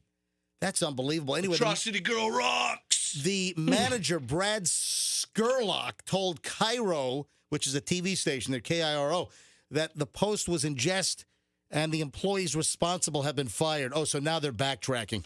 Unbelievable. What am I taking line 1? So this guy John's on line 1, and he's calling about nails in the road. Right. Ooh. He says he's the owner of the delivery truck that dumped the nails. What? That's what's on Coop's comment section. I don't know. Whoa. John is in Tampa. John, you're on the MJ Morning Show on Q105. Hi. Hey, guys. How you doing? Doing well. Just heard you talking about those dump nails. It wasn't a vandal or nothing like that. Our driver didn't secure the box of nails, and they fell off as he turned a corner, and we've replaced the tires on 4 cars already. Wow. So we're handling all the issues. We're handling it through our claims department at our corporate office in Wisconsin. So we're handling all of those tires. All right. So this was a delivery truck. Is this a well-known delivery company or what? Yes, we're nationwide. We're about 800 stores. What, if you don't mind me, do you mind me asking what company it is? ABC Supply. Oh, okay. Yeah, I've heard of ABC. All right. So you're an inventory supplier for hardware stores or stuff? I mean, roofing supply, shingles. Okay, gotcha. And listen, I think it's awesome that you guys stepped up and you own this and you're doing the right thing. I think that is something that a lot of companies, a lot of people don't do these days. They just run and flee and you know they don't take responsibility. So I think it's really a testament to you and your company that you guys sound apologetic and you're replacing the tires of all those that had their tires ruined by these roofing nails. So ABC, we were in discussions with the driver. We backtracked their GPS history, and we found out where they were. And when I heard you say Pasadena Avenue about that time in the morning, I said, "Yep, that was us." So what happened? Tell me about the box of roofing nails were left on the back. How did it fall off? And was the box open? How did this happen? No, the load was secure on the truck in the morning when they left. As they drove, it tipped over as they turned the corner, and then the box of roofing nails fell out of the pallet that it was on. Wow. And then they just spilled all over the road there. All right, John, if you don't mind, I'm going to put you on hold. Do you mind if Coop, our producer, gets your number? And if any other folks had the problem and they don't know who to contact, do you mind if we give out your number? Yeah, that's fine. All right, hold on. We're going to put you on hold. But listen, thanks for calling in. Thanks for stepping up. But I think that your company did absolutely the right thing. And that was a very nice thing to do for you guys to come forward and say, that was us, and we're going to make it right. That's good business, buddy. That's what we're all about. We want to make it right. All right, and tell the guy to secure his nails next time, okay? Well, we've already had discussions with him, too. All right. Hold on a minute, John. Hang on. All right. Wow. Thanks. That's look, the guy's listening to the show. I pulled up Google Maps. There's like 15 ABC Supply Company locations in the greater Tampa Bay area. So they're pretty substantial. They're big. Yeah, I guess What are they named? ABC Supply Company. It's actually Abaca. Abaca. It's Abaca. What do you say? That's how you pronounce All right, it. so ABC Supply Company. Oh, guess what time it is, folks? All right, ladies and gentlemen, it's time for the new radio game show hit here on the MJ Morning Show. It's the 8-bit hit. And now, the star of the show, Hal Herman. Woo! Hal! All right, it's Froggy. All right, it's Froggy. Look at you. Oh. Did you put Fester's red suit on? No, let me explain. This is actually my ex-partner, Wink Tinkle Crotch's. Ex? I had to fire Wink. Your ex-partner, Wink Tinklecrotch? I had to fire him. He got caught pulling a tubing during a meeting. You know what pulling a tubing is? What is pulling Unfortunately, we do. You know exactly what pulling a tubing is during a meeting. Yeah. Tubing. Jeffrey Tubin. You know exactly. You mean the CNN guy that was caught wankulating? Yeah. It's called pulling a tubing. On a Zoom call? And Wink got caught tubing it in a meeting. Oh, my God. Hal, this is Wink. All I want right. you to know I'm sorry for tubing. All right, folks, let's dive right in. And, I hope, Hal, something doesn't tick you off. I brought one of my own 8-bit hits before you do yours. No, we can't do that. Do you mind? It's against the rules. Well, hold on. Let's go to phones. Ladies and gentlemen, you know how this works. People are loving this segment. It's the 8-bit hit. And today's theme is... television theme songs, everybody. Hang on a second. All right, so... Yeah! Whoa, that was very dramatic. That's the Hal kick. Hal Herman has a whole batch of television theme songs that are produced with the 8-bit computer sound. It's that cheap Atari-sounding 1980s computer music. And you have to tell us what TV theme song it is. Typically it's like just an 80s hit or some kind of hit music record. This theme today is going to be television theme songs. Let's go to phones, folks. Fire up the lines. It's time to play 8-bit hit, and you get to identify the songs. 800-990-1047. 800-990-1047. We've done this, twice now? And the phones have blown up every single time. And we could have gone on for like 2 hours playing 8-bit hit. Yes, and we've got a few to do today. We got 71. 8-bit classic TV hits. 71 television theme songs? We've been working hard. All right. So, folks, if you want to play along, if you want to guess the television theme song done in 8-bit computer music, call up now and you can be a contestant. 800-990-1047. 800-990-1047. All right, here's what I'd like to do. I would like to do one before Hal starts. Hal, would you just give me the opportunity? Is it a TV thing? It is not, because I didn't know you were going to do TV themes. Oh, wow. Throwing a wrench and everything. I have just a regular song. Okay, that sounds like fun. I have a regular song, and then we'll go to your TV themes. But as long as you're enjoying the 8-bit song, I'm with it. I wanted to try one out here. All right, so here we go. I'm going to play my 8-bit hit, and I want one of our listeners to identify what is this 8-bit hit.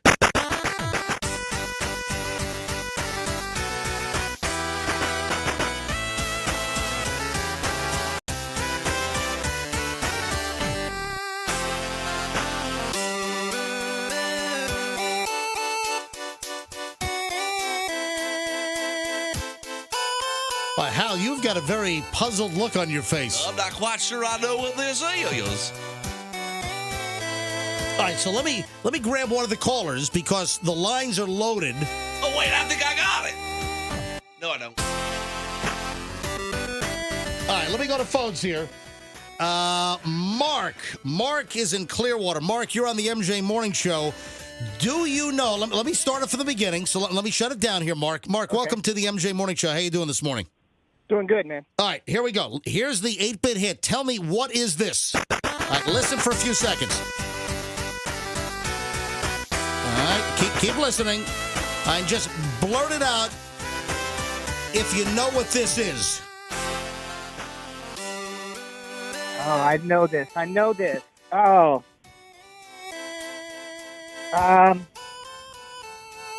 Oh, I got it. What is it? Ozempic.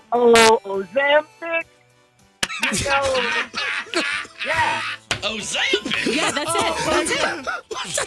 Wait a minute. Mark, I have to say, I was hoping you would say that. Did you just say Ozempic? Am I right? We got to give it to him. He's right. That's correct. No, it's not correct. Okay. Are you kidding? That's not what. It's not Ozempic. Ozempic. Did I win? Ozempic stole this song. Well, I don't think they stole it. They probably wrong about the royalties. Ozempic? Yeah. No, that's it. That's not the How real. is that? All right. That's not the real song. Mark, do you know the real song? I hear it on TV all the time. That's a real song. Mark, I want you to. As soon as I heard MJ play this, I was hoping the guesser, you, would say Ozempic. I thought it was TV theme. No. Oh, no. I hear it on TV. All right, hang on a minute. This is the real song. Then we'll play Hal Herman's TV themes. Oh, ho, ho, it's magic. It's magic. It's not Ozempic. It's I like the Ozempic version better. Yeah, me too. All right, thanks for playing, Mark. Good job, Mark. All right. I was so excited when I heard the tune. I'm like, oh my god! I even pulled up the Ozempic commercial on YouTube. I'm like, oh, this is gonna be funny. And he says, "That's great." Ozempic. Well, that was funny. How many people think that that's like the only time that song's been used is Ozempic? It's based on a song called Magic. Hey, Hal, next week on the 8-Bit Hit, we're going to do drug commercials. All right, I like the sound of that one. Yeah, I want the Bic Tarvey theme.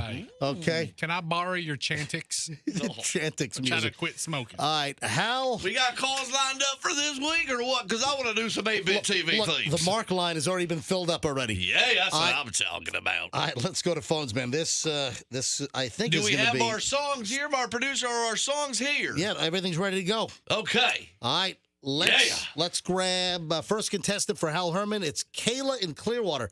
Kayla. Say hi to Kayla. How you doing, Kayla? Welcome. Good, thank you. All right, are you ready to play some 8-bit hit name the TV themes? Yes, I am. All right, here we go. Kayla, name this 8-bit hit.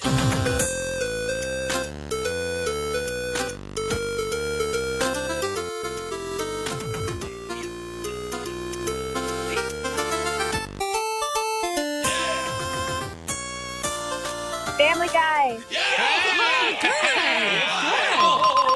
was a good one. I was going to say The Simpsons, so good. Wait a minute. What are you doing? Roxanne. What?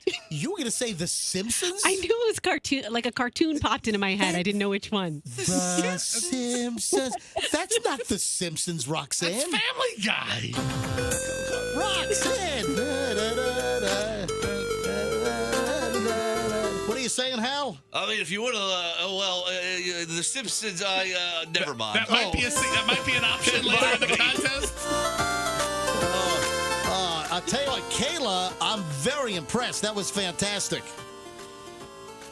Have a great day. Okay, thanks, Kayla. Talk about it. Sure, he hung up. Family Guy! Yeah! All right. I missed the last tone. No, that was fantastic. Wow, she got that one. She did. How about Danny in Winter Haven? Danny in Winter Haven, how you doing, lovely? And by the way, folks, as soon as a line drops, try to get in. Oh, that line was already taken.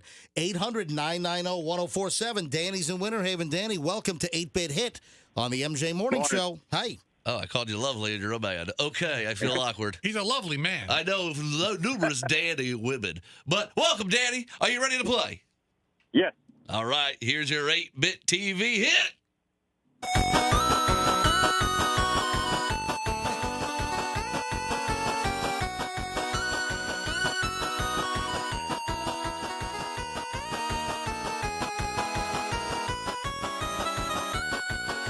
I have no idea. Oh, really? Danny!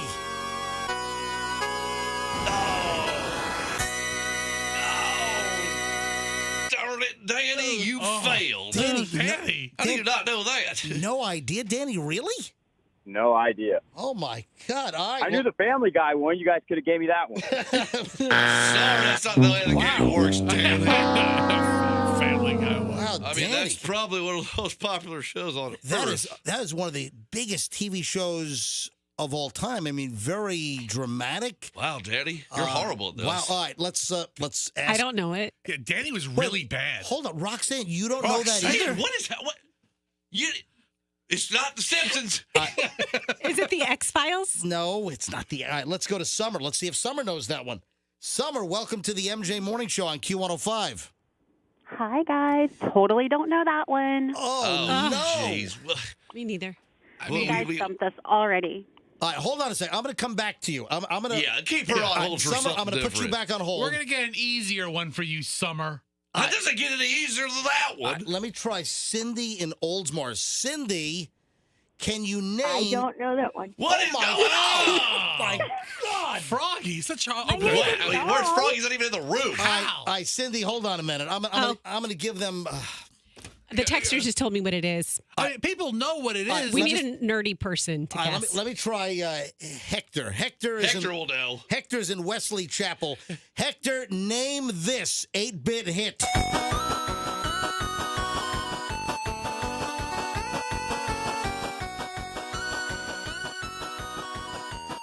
All right, Hector, do you know that 8-bit hit? Yeah, all the Trekkies out there, it's Star Trek. Yeah!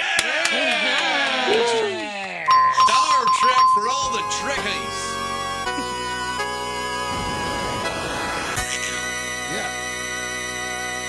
Hector, great job. Star Trek, absolutely. Only one of the most popular shows in the history of time. Thank you, Hector. Ever. Roxanne, how do you not know Star I never watched that show. We're going to have to give you your own episode. To boldly go where no man has gone before. How do you not know? Not very intimidating. All right, finish this sentence. Captain Hook. No! Caveman? Captain Hook. No, it's not Captain Kirk. Captain Kirk. Okay. Captain Second Hook. guess. I thought it would be Captain Morgan out of your face. Out of this face. Okay. Oh, baby. That deserves a house. All right, back to the phones. Christy's in Brandon. She's top shelf, baby. Christy, you're on the MJ Morning Show on Q105. Hi, Christy. Hi, good morning. All right, Christy, you ready to name this 8-bit hit? Oh, I'm ready. I got the Star Trek one. I'm kind of upset I didn't guess that one. Oh, wow. That's fantastic. Well, guess what? Name this one. Okay. Oh, Brady Bunch. I'm getting texts from people saying this is the hardest edition of 8-bit hit ever. Are you kidding me? They were all alone till the one day that the lady met this fella. Yeah, do it. And they knew it was much more than a hunch. They lived together. That's the way they became the Brady Bunch. They did it. The Brady Bunch. Oh, wait, you've asked another verse. I think I'm off a little bit. Hey, let me shut the music off. Hey, congratulations, Christy. You got it, Brady Bunch. You want absolutely nothing but some pride. Have a great day. 800-990-1047. So try to grab the line that Christy just opened up, 800-990-1047 to play 8-bit hit. Let's go back to Summer. Was Summer one of the ones I put on hold? She was. All right, Summer, we're giving you a reprieve so you get a whole new song. Are you ready, Summer? Let's do it. Summer, name this TV theme song 8-bit hit.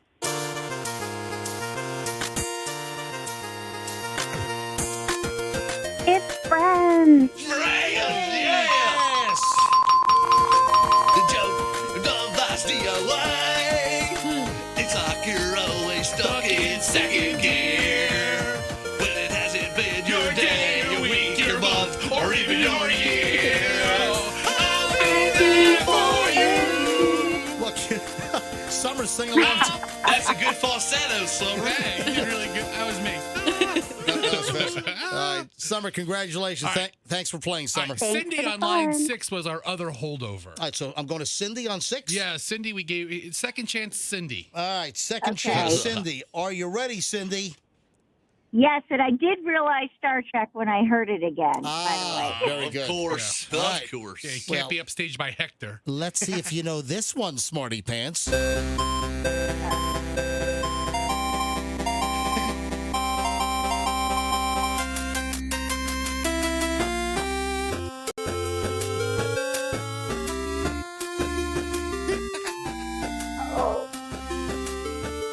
Oh, my goodness. I can't think of that. Oh, no. Wait, think of it again. Wait. Oh, no triple chance, Cindy. Cindy. I know. Okay, so this is one of my favorite theme songs of all time. It's an amazing one. Cindy, thanks for But playing. it has to be The Simpsons. No. No, it's not that. All right. I know. Guess. That was Roxanne's Roxanne smartass. guessed The Simpsons. It's Okay. not The Simpsons. Roxanne, I thank you, Cindy. Thanks for playing. All right, let's grab Lori in Clearwater. Lori, welcome to the MJ Morning Show on Q105. How you doing? Good. How are you? All right, Lori, you get to pick up where the last caller failed. Name this television theme song.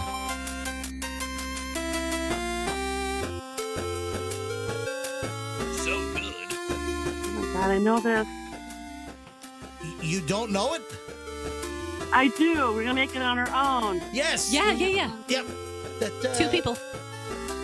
The bottles of beer are going by on the conveyor belt. And she puts a glove on. She puts a glove Laverne on. and Shirley. Yes! Yay! Yes! All right, thank you for playing. The Big Ragu, one of my favorite characters. Yeah. I love the big Also out the big ragu. I think the cast members on that show like dropping like flies. Yeah. Too, aren't Well, they? Penny Marshall died in 2018. Okay, let's keep it positive, guys. They were playing 8 bits. Let's not talk about Wait a 8 second. deaths. Penny Marshall Hold on. died? Penny Marshall died? No, No, she's alive. Cindy Williams died. No, I think they're both alive. I think Penny Marshall's No, not hold dead. on. Did you just kill Penny Marshall? Her brother's alive as well. Hold on. Gary, he's a billion. Would you look up Penny Marshall? Laverne's not dead. All Penny, right. oh, holy crap. Is she dead? Carol Penny Marshall died in 2018. Oh my God, she did. Oh my God, All right. she's dead. God, you made me feel scared to talk about things that I know. But Roxanne, how did you know that she died in 2018? Well, I was going to interview her for her. I did interview Cindy Williams. How did Gary Marshall outlive everybody? By the way, I think she once did a guest spot on The Simpsons. Oh, she did. She did, actually. Cindy Williams is still alive? Yes, she is. Okay, so Cindy Williams still. All right, let's Good go job, back. Roxanne. You showed them they're stupid. She knows her dead sitcom celebrities, don't she? All right, let's go back to phones. Let's play Name That 8-Bit Hit. All right, Fester, I need to be able to see the call screener. I'm sorry. I'm reading about Fester, do not ruin my game show. I will kill you. I'm shocked that Penny Marshall has kicked the butt. Let's grab Luella. Luella is in Largo. Luella, welcome to the MJ Morning Show. How are you? I'm good. How are you? We are fantastic. You ready to play Name That 8-Bit Hit? Sure. What TV theme is this in cheesy Atari-sounding computer music?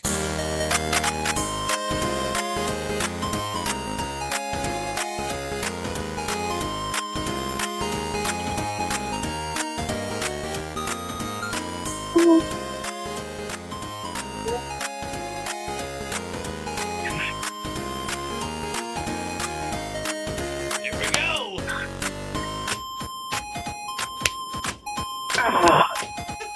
Come on. No, I'm trying to. I'm humming it and I'm trying to get it. And of course, I've guessed everyone but this one. Come on, Wheezy. Come on, Wheezy, get it. Wheezy. No hints. All right, I'm sorry. You're out, Luella. Yeah. Sorry. That failed.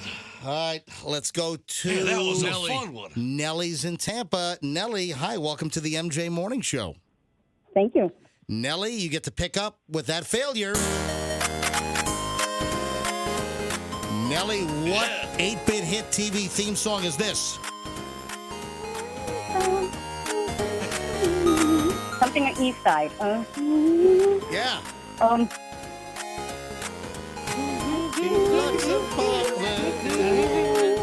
See, I know the tune. I'm trying to think of the show. It's not The Grill. the Jeffersons, is it? What?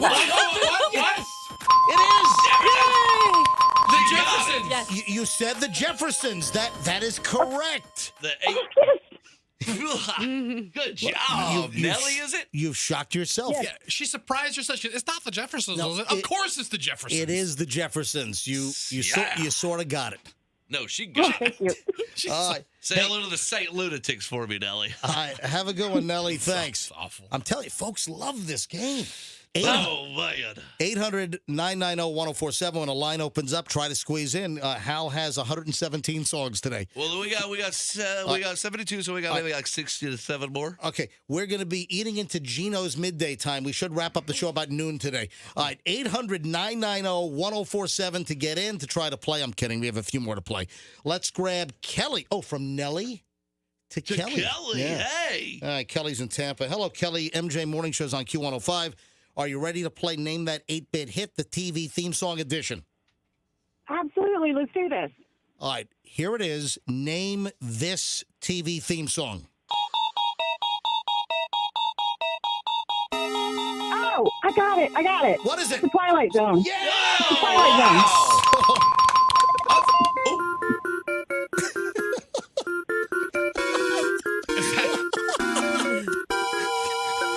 This is awful. I'm scared. This is frightening the kids. The kids are getting scared. Pretty scary. Hey, congratulations, Kelly. You got it. Wow. Hey. I thought that was going to be a tougher one. All right, have a great one. Man, rolling right along here. Chad is in Sarasota. Hello, Chad. Oh, my gosh. All right, what's going on, buddy? Why'd you say, oh, my gosh? Because I got that Twilight Zone like in a heartbeat. I'm like, oh, I'm going to get something that's difficult you watch. But go ahead. Good attitude, Chad. All right. Chad in Sarasota, name this 8-bit hit TV theme song.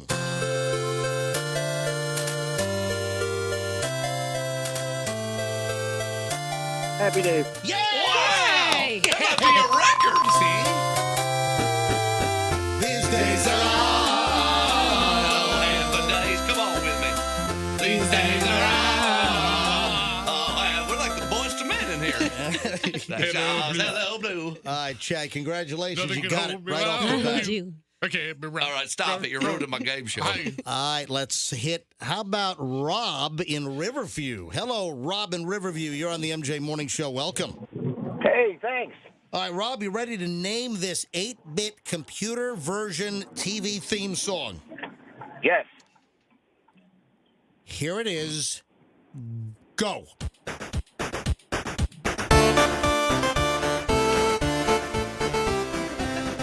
It's Gilligan's Island. Yeah! That one might have been too easy. Yeah, that was pretty easy, Froggy. I mean, look, Froggy's not even in the room. No, I think that's good. Oh, he thinks he's the man, huh? Okay. By the way, I should have let it play. Do they have the like the weather started getting rough? Yeah, it's in there, but it's electrified. And the tiny ship was tossed? If you let it go, you can hear how they do it. I'm not going to let it go. I'm sorry. All right. Hey, Sorry for being so good, is it? hey, Rob, thanks for playing along. Thanks for listening to the MJ Morning Show.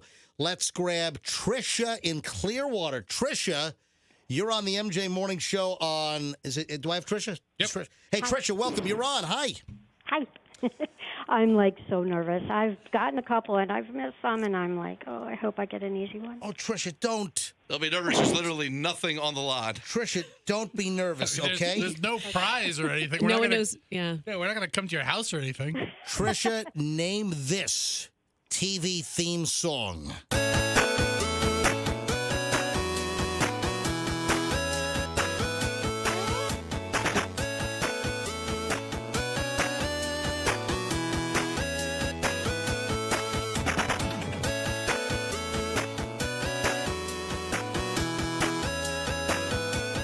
Trisha? It sounds familiar, but I can't. Sounds familiar. Trisha. Are you kidding me, Trisha? Sometimes references from this show pop up on our show. Roxanne, no hints. All right, listen, Trish, that's kind of like Oh, say, can you see? You know, that sounds familiar. What is that? Is that Machine Gun Kelly song? All right. I'm so sorry. That's How do you not? Trisha. That's okay. We love you anyway. I mean, you did Thanks. bring a lot of shame on your family just now, but thanks for listening. Let's go to Ralph. Ralph is in Dover. Oh, maybe right next to General RV where Fester works. Right down the Hey, Ralph? Ralph? Did we lose Ralph? He hung up. Oh, come on, I Ralph. went to Ralph. Maybe Ralph Oh, was... he didn't know the song. He didn't know this. Maybe he didn't. All right, let's grab Melissa in Brandon. Hello, Melissa. Welcome to the MJ Morning Show. How are you? I'm great. How are y'all? We are fantastic. Melissa, pick it up where the other caller failed. What is this? Scooby-Doo. Scooby-Doo. Yay! That's a good, a semi-popular cartoon. I believe I've heard of it. Zoink, Scoob! How can the last caller not get this song? I don't get it, Scoob! Zoinks! Ruh-roh! That is a... Congratulations, Melissa. You got it very fast. Good job. Let's not make Trisha feel any worse for not knowing Scooby-Doo. I mean, it's Scooby-Doo. I mean, it's Scooby-Doo, Trisha. Hey, Come Melissa, have a great day. Thanks, Melissa. You too. Thanks, Bye-bye. guys. All right, let's grab... Oh, Becky is in Brandon. Hello, Becky. Welcome to the MJ Morning Show. You ready to play 8-Bit Hit? Yes, let's do it. All right. I like her enthusiasm. Yeah, she sounds like she's rare and ready to go. All right, let's go. Name this 8-Bit TV theme song hit.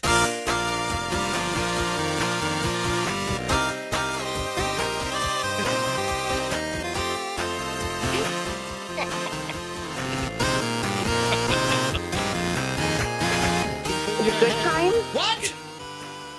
What did you say? I think I heard it in there. What did you say? Good Times? Good Times. Good Times was 100% right. You did Dynamite. That's right. Hey, Coop, do you have our J.J. Walker, all those sound effects, the Dynamite and all those? Because he's doing those like Medicare commercials. He has no problem saying dynamite in those. Yeah, exactly. No, you're killing it. He's killing it. Hey, congratulations. You got it. Good job. Thanks. All right, Coop, do you have all those? I want to hear some JJ. Right, so J.J. Walker, he's doing all these like Medicare insurance. Oh. Yeah, listen, look, hit it again. Boom! Look, she got it. She won. Boom! Is that all we have? Where's Dynamite? No, we've got a bunch of them. And get this. Dynamite! There it is. Dynamite. We got a couple more. Let's call now. It's free. It's just like that's a theme to 8-Bit Hit. Call That's right. now. It's Yeah. free. Hey, hit that one again. Hit that one again. Coop, hit that one again. It's not working now. Jesus. Call now. There we go. It's free. Call now. You get to play this game for free. 800-990-1047. All right, I'm going to finish up these calls, and then we got to move on. Ralph, is this? Oh, Ralph is back. We got Ralph is back. Oh, All right. thank God. Ralph is in Dover. Ralph, we went to you and you were gone, so I'm glad Coop got you back. Ralph, are you ready to play? I'm ready. Ralph, name this TV theme song in 8-bit.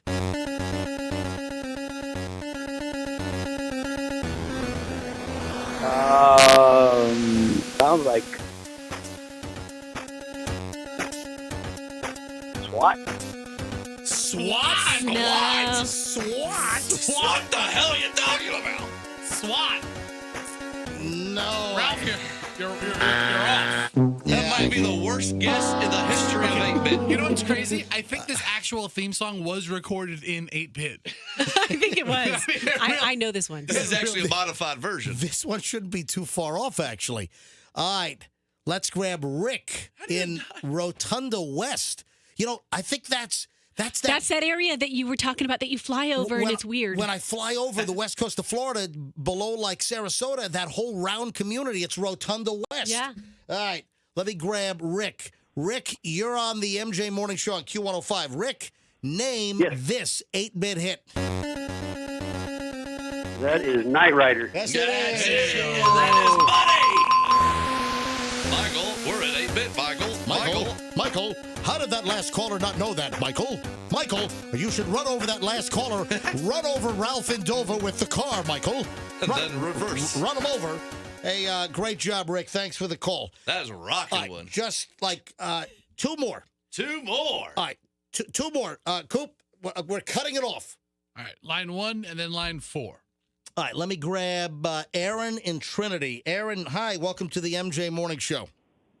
Hey, guys. How you doing? I just want to say it was great listening to you guys when I was deployed overseas in the military. Hey, it is our pleasure to bring you a little slice of home. So when were you deployed?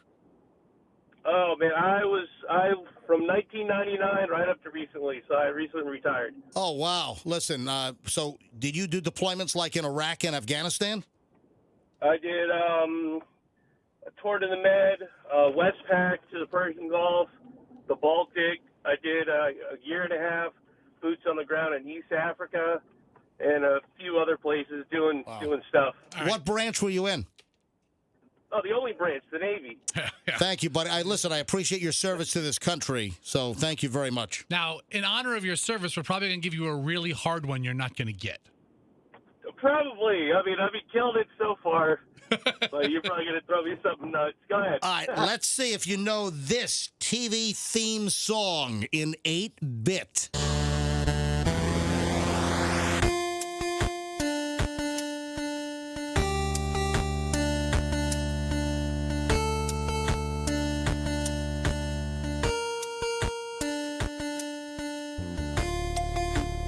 Hey, Froggy, this sucks.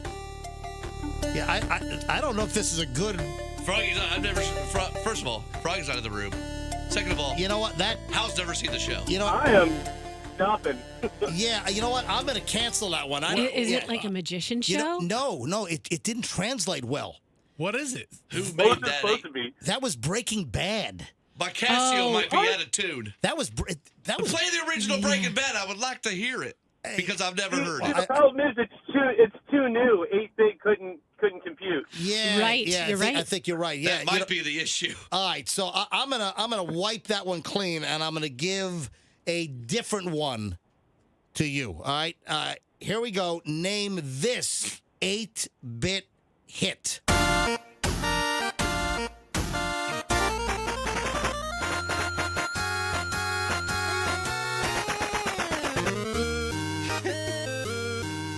Flintstones. Yes! Oh, my goodness. Yeah, there you go. From the hardest to the easiest. Yep. It's the Flintstones, 100%. Hey, thanks, Rick. Thanks for the call. Have a great day. Of course he knew the Flintstones. He was deployed in Bedrock, it sounds like. With the Flintstones. We'll have a good time. We'll have a gay old time. All right. All right, wait a minute. Yeah. I want to clear up some controversy. I want to hear the Breaking Bad real me too. thing. All right, so I have the, I guess off the All right, show. Coop, do you have Breaking Bad, the real one? I do, yeah. Okay, all right. Roll the real Breaking Bad.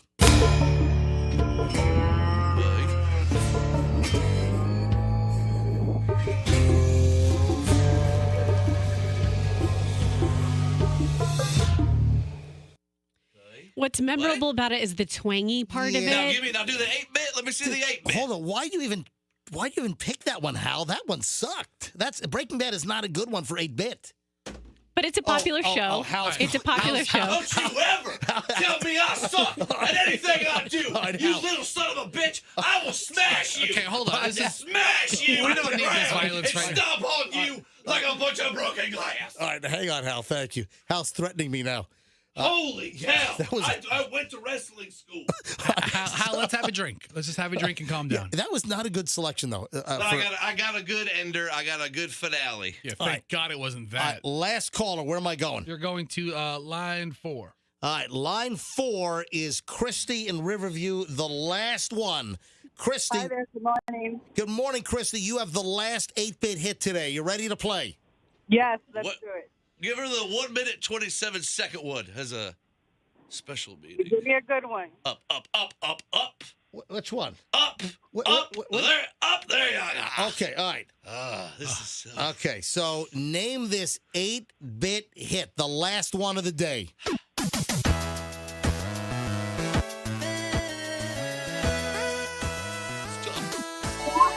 What do you say? Yes! Whatever happened to predictability? Built by the paper boy. Leaving this because I don't know this first. Oh, rest in peace, Bob. All right, it's a bit much. Yes, Full House, the correct answer. And yes, rest in peace, Bob Saget. I do a wonderful man. Christy, thank you so much. Thank you. You guys are great. Have a good one. Oh, should we take one? Should we take one more? Let's do one more. I can't stop myself. I mean, the phones won't stop ringing here. All right. Hey, Sabrine, welcome to the MJ Morning Show. Hi. All right, we're gonna do one more with you since you've been on hold for a while. We'll do one more with you, and this is the last one. You ready? Yeah, I want it to be good. Oh, well. Wow. Whoa. Yeah, that's what she said. Sabrine. Yep. Prepare for disappointment on many levels. All right. So, Way to set your boundaries. Very true. Yes. all right, Sabrine, are you ready? Yes. Name this 8-bit hit. The Simpsons. Yeah. Wow, that's a record. Roxanne, do you hear it? This is the Simpsons. This is it. Okay. This is the best show ever. What, the MJ Morning Show? Thank you. Wait a minute. The Both. both. Wait, you mean 8-bit hit? The Simpsons Oh, or the... I've been listening to you since I moved here in 1997. Oh, man. All right, so then we went away after 2012, and now we're back. Hey, did you like when we came back? Yes, I was all on it. As soon as I saw that you guys were back, I've been listening to you since the podcast. Oh, great. You followed us on the podcast before we came back to Q105. All right, have a great day. Thanks, Sabrine. All right, you too. All right, Thanks. bye-bye. All right, Sabrine. Man. Best don't be rude to my God. I said, all right, Sabrine. Goodbye, Sabrine. That was another successful edition.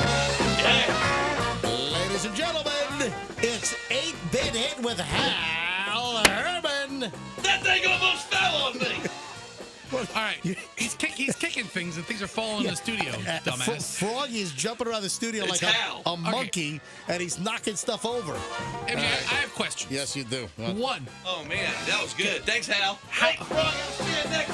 Hey, I'll see you guys next... No, don't say it. No. All right, Wait, don't say wait. We'll see you next week. That's okay. See you next week. But of course, we do the bit on Tuesdays, so don't say see you next. Yeah, don't. So we'll make it on Tuesday. It's a date for next Tuesday. Wait. Yes, next week. So That's we'll a be date. next Tuesday about 7:45. Yes. 8-bit hit is back with Froggy. All right, I'm get out, sorry, Hal. Hal All Herman. right, guys. See you later. See you next week. You look great, Roxanne. Next Tuesday. You look great. See you next week. Okay, Thanks, so Hal. how many did we play? Were there any left over?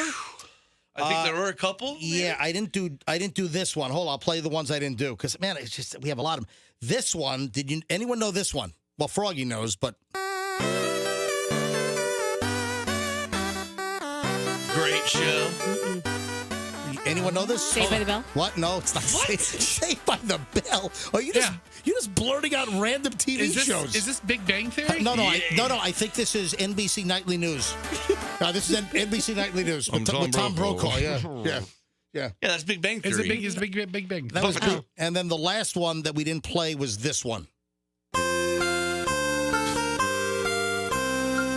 Hold on, I got it. Hold on a sec. I got it. Ally McBeal. Ally McBeal. It's Ally McBeal. It's Family Feud. What a reference. I think Ally McBeal did sound like this. Did it? Yes. Of course, Jeopardy. So, hey, good job, Hal Herman Froggy. All right. Fantastic job. Dumbass. All right, the Tom Brady situation. Let's move on. Ladies and gentlemen, this is the Tom Brady Retirement Report on the MJ Morning Show. Sponsored by Gillette, the best a man can get. Did that a little too good. Yeah, I did, didn't I? All right, so there's still no decision for Tom Brady. But if you listen to Tom Brady's podcast from last night with Jim Gray, guys, he's dragging this thing out. I think that there's absolute credence to the January 4th date that he can't announce prior or else he loses $15 million. I have a question. Sure. If he plays, does he make less money than if he takes this deal? No, because if he plays again next season, he'll still get that $15 million deferred signing bonus. Because And then on top of everything else. Yeah, because according to Spotrac, $15 million of Tom Brady's $20 million signing bonus was deferred until February 4th. And if Brady retired, the Buccaneers would recoup up to $16 million of the signing bonus. But if Brady should decide to continue to the 2022 season, Spotrac notes that the entire salary would be guaranteed on February 18th, but voided if he decides to retire. But the bonus, he has to, according to Spotrac, he's got to wait until February 4th or beyond to retire to get the $15 million in signing bonus that was pushed until later, I guess, for salary cap issues. And Mercury is retrograde. It won't go direct until February 3rd, so he shouldn't make this decision now anyways. Here's the audio. I don't know what you just said. What? See how we just avoided that and kept going? I feel like I just got punched in the face. I have no idea what just Roxanne's happened. statement just happened, and we're just like, keep going. So, if you know, you know. But listen to Tom Brady. Last night on this Jim Gray, what's the name of the podcast?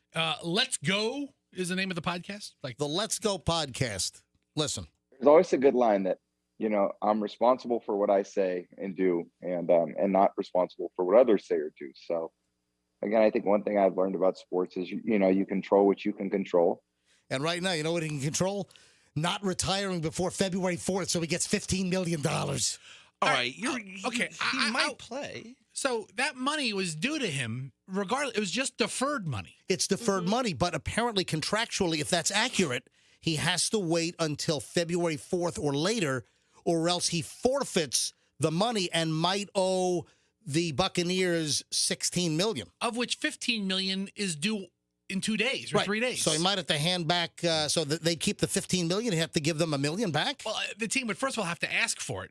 Maybe they'd let him slide with it. I don't know. That's a lot of money. Just let him slide with what you can't, you leave to others. So, everyone I know we're in such an era of, information and people want to be, in front of the news often. Right. And what he's addressing there and kind of walking in circles is that somebody leaked this report, and the rumor is that somebody inside the Tom Brady camp leaked this, that he's going to retire, leaked it to Adam, what's his face? Schefter from ESPN, and that he ran with it.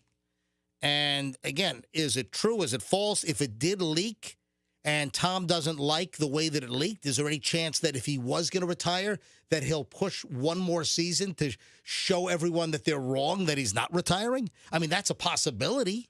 I mean, that's an awfully long way to go to prove everybody wrong, to play an entire NFL season and get your ass kicked for 16 I think he games. likes it. Yeah, I think he's into it, too. I totally understand that. I understand that's the environment we're in.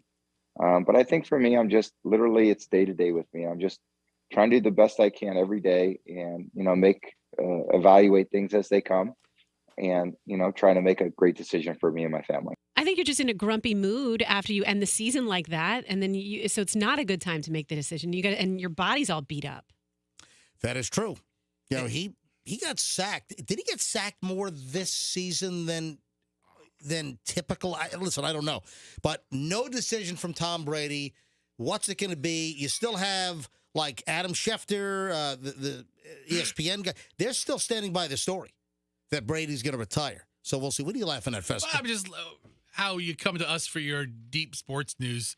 Didn't he get sacked this year more than normal? Dude, the last game he got hit right in the chin.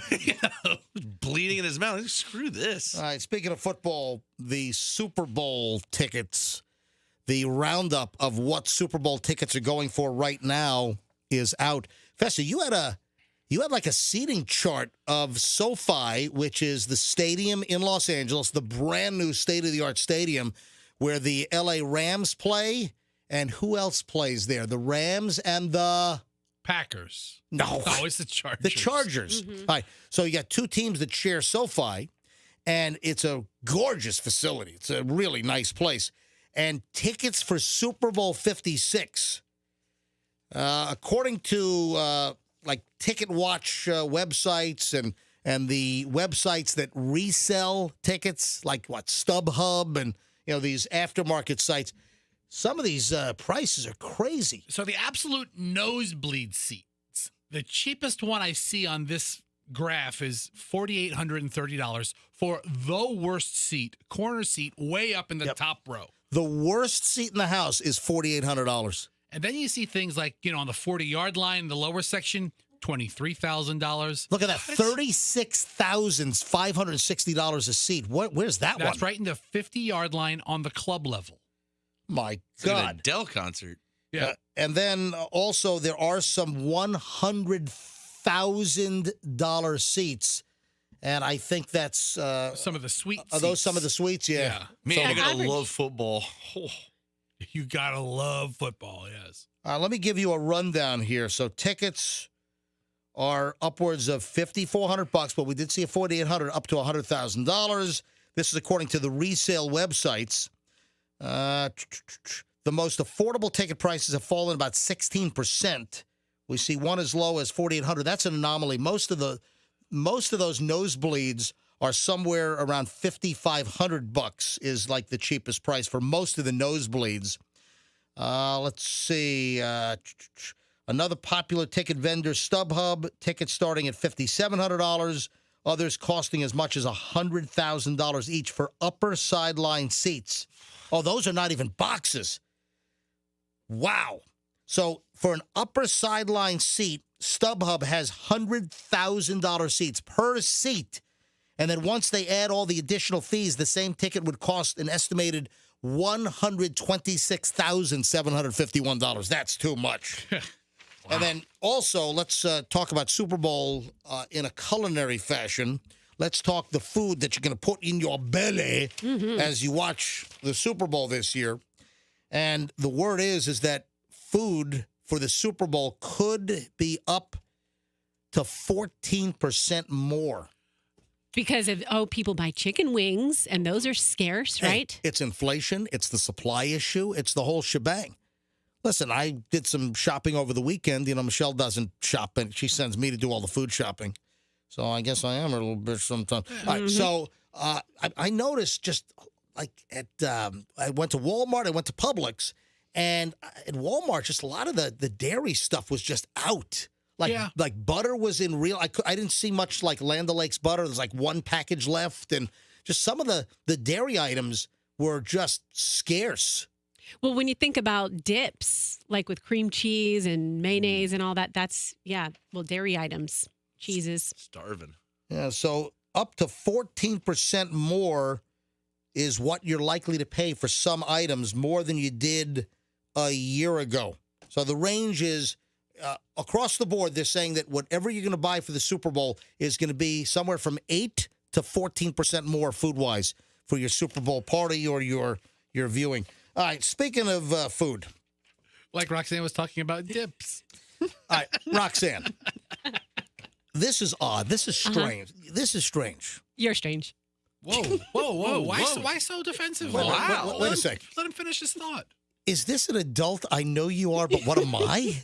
Did you just, I know you are, but what am I me? You're strange. I have nothing else to say. Okay, Right. okay. What is strange? You just, I know you are, but what am I me? I mean, what are you, Pee Wee Herman? Very childish today. Okay. Come on, What's so Dottie. strange? All right, so Roxanne mentioned this. Was it yesterday or the day before? It was yesterday because the day before was Sunday. Okay. Oh, that's true. All right. So yesterday morning, this was early. This is like 6 a.m. hour, and we said we'd get to it later in the show, and we didn't. But here we are. We're gonna talk about this now. So Roxanne made a statement on the show, and correct me if I'm wrong. You said something to the effect that every 4 to 5 years, you give up a food that you like. So you like a particular food, and every 4 to 5 years, you have a process where you just give it up? I purge it from my life. I divorce it. However you want to call it. Yes. Why? True. Okay, because of metabolism. So when you're in your 20s... Hold on. Can you... I'm sorry, I don't understand that. Can you phonetically stretch that out a little more? Because of what? Metabolism. Thank you. Okay, I want to count the syllables in that sentence. All right. Can you... So because of your metabolism, you're cutting foods out every 4 to 5 years? Okay, when you're in your 20s, you can drink and eat pretty much whatever you want. And then when you're in your 30s, it slows down a bit. So for instance, in my 20s, I used to drink margaritas, pina coladas, things like that. And in my 30s, I was like, I don't want to drink my calories anymore, so I'm going to eliminate those from my diet. And I did. And then that's how you maintain your weight. All right. And so then tell me, what items You're going to reveal your latest purge, right? Yes. In a minute, you're going to reveal the latest thing that you're giving up. Yep. Now, have you done it already, or I is it started last night. It was brought to me last night, and I really? turned it down. Wow. Okay. Mhm. What items have you given up thus far? And you started in your 30s? Well, don't try to age me on this. Don't try to calculate my age. You're aging yourself. I'm just going to say 2 times I've done this. I purged 2 areas, and now this is my 3rd purge. All right, so the first purge was margaritas and pina coladas? I don't want to drink my calories. What year? Correct. What year was that? It was in 1920. Okay, It was the Roaring 20s. What are we doing here, Roxanne? What year? Okay, about 8 years ago. 8 years ago. Yeah. So that was the Sochi, Russia Olympics. All right, I'm trying to figure out what Winter Olympics coordinate with her every 4 years. So you gave up pina coladas. Did you give up getting caught in the rain? Did you give that up too? Roxanne. Did you give up Did you give up making love at midnight? Actually, yeah. She has. There's 17 guitar solos in that song. All right, so the second one you gave up is what? The second one I gave up is sugar and sweets and stuff. Like, I used to love treats and sweets. And if I worked with you and you had like some candy on your desk, watch out for me, 4 o'clock in the afternoon. All right, I would so clean you out. You don't eat cakes or candy anymore? The only time I do Birthday? is if someone serves it to me. Then I will eat it to be polite. But I don't enjoy it. I don't like it, and I don't want it. So you had ice cream at my house when we had the holiday spaghetti dinner. I did enjoy that because it was very tasty. But I would never just eat that on my own. You served it to me. And of course, that's my homemade ice cream. And man, I'm going to expand my flavors soon. But I've got a chocolate ice cream that is the best on the planet that I make. On the planet? Okay. My vanilla bean, my Madagascar vanilla bean is outrageous. You've never had vanilla as good as mine. And then my banana is just off the hook. So those are the 3 flavors that I've perfected. Tell me more about your banana. All right. How are you? If you had the greatest chocolate ice cream on earth, I feel like you'd be doing something different than sitting here with us. Well, the problem is that I use such high quality ingredients. You lose money with every batch. I would. So I'm using Valrhona cocoa. I'm using Calibut dark chocolate calates. What is Calibut? You put halibut in your ice cream? No, it's a Belgian chocolate calibut, and just the amount of eggs and the real. There's a little bit of vanilla that goes in. Seriously, if I sold pints of my chocolate ice cream, I'd have to charge $90 a pint. Well, it's worth it. Okay, maybe not that much, but it's not cheap to make it. Anyone thinks that, I'm going to save money by making ice cream at home. If you do it right, no. Yeah, because there's a big contingency of people saying, I'm going to save some money, honey. I'm going to churn my own ice cream. All right. Boy, I got some rich people problems, boy. I tell Roxanne, you. you've given up 2 things, and now last night you began the next phase. What food has Roxanne given up as of last night? This one hurt bad. Can we guess? Ham sandwiches. Good guess, but no. Roast beef sandwiches. No. Bacon. No. What no, is it? I have not. Bacon no, still I on like the bacon. list? Yes. I gave up spicy mayonnaise. Oh. Spicy mayonnaise. No It is. Oh, that is so common. I mean, I eat spicy mayonnaise every day of the week. That is such a staple in my diet. So you gave up Bang Bang Shrimp from Bonefish. All right, hold on a second. I will have no more bonefish Bang Bang shrimp. All right, That's so it. I'd like a bloomin' onion with no sauce. Seriously, it's everywhere. That kind of sauce All right. is more often than you realize. Roxanne, hold on a minute. The first 2 things you gave up were very commonplace, ubiquitous. They're categories. Yeah, pina colada. Sugary drinks. Yes. So pina colada, margarita, the sugary drink category. And then the second thing you gave up was sugary Sweets and treats. desserts, yeah. And now you've singled it down to this narrow little sliver of life, spicy mayonnaise? It's not that narrow of a sliver because I pretty much eat spicy mayonnaise every day in some way, shape, or form. What are you talking? Yes. What do you mean you eat spicy mayonnaise every day? Yes. Where the hell do you get spicy mayonnaise every day? Yesterday, Doug brought to-go food home, and I was like, usually I would say make sure you get this spicy sriracha stuff. And he gave it to me. You mean sriracha? Sriracha. Yeah, she buys the cheap version, the off-label sriracha. That's like Made in Syria. That's like a combination of a mariachi band that makes sriracha. No. I like the Syrian hot stuff. Roxanne, I love it when she messes up words. All right, so it just seems that's very, very, very specific. Yeah, no, because I consume so much of it, and I feel like I'm getting closer to that point in life where my gravity bill is going to come due, and Mr. Gravity Man's going to come knock on the door and be like, "You haven't paid your gravity bill." Can I ask what parts of you are you most concerned about the gravity issue? Just everything might hit the floor at any given moment. But that's why I'm saying I'm going to try to stave it off and just not eat the spicy mayonnaise. Because when the gravity man comes to your house, he doesn't turn off your power like the power guy does. He turns on the gravity. Oh my gosh, this guy sounds like a creep. That's a spicy mayonnaise. Yes. I'm giving up nutmeg. How do you feel about regular mayonnaise? Yeah, you need to give up regular mayonnaise. That's included, but the spicy is the fundamental part of it. All right, so if we're still together in 4 to 5 years, I guess we'll get another category that you're eliminating from your life. All right. French fries is next. I meant to do this earlier because this would have been a good item to do with the whole Tom Brady stuff and the Super Bowl tickets, but I had it buried, so I just found this item that we need to do. Did you see that Antonio Brown, after his meltdown at MetLife up in New Jersey at that was it the Jets game? Yes. The Bucks-Jets game where Antonio Brown had a complete mental breakdown, threw off his jersey, his pads, then storms off the field across the end zone. He's doing that bunny hop. He takes off his black undershirt and throws it. He's topless. Then he takes off his gloves, his receiving gloves, throws the. Did you see that one of the gloves is up for auction? Really? Yes. So this is an infamous piece of Buccaneer history, ladies and gentlemen.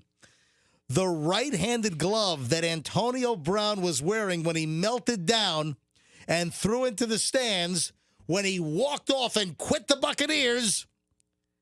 The glove is now up for auction. An online auction is being held by Leland Sports Memorabilia and Card Auctions.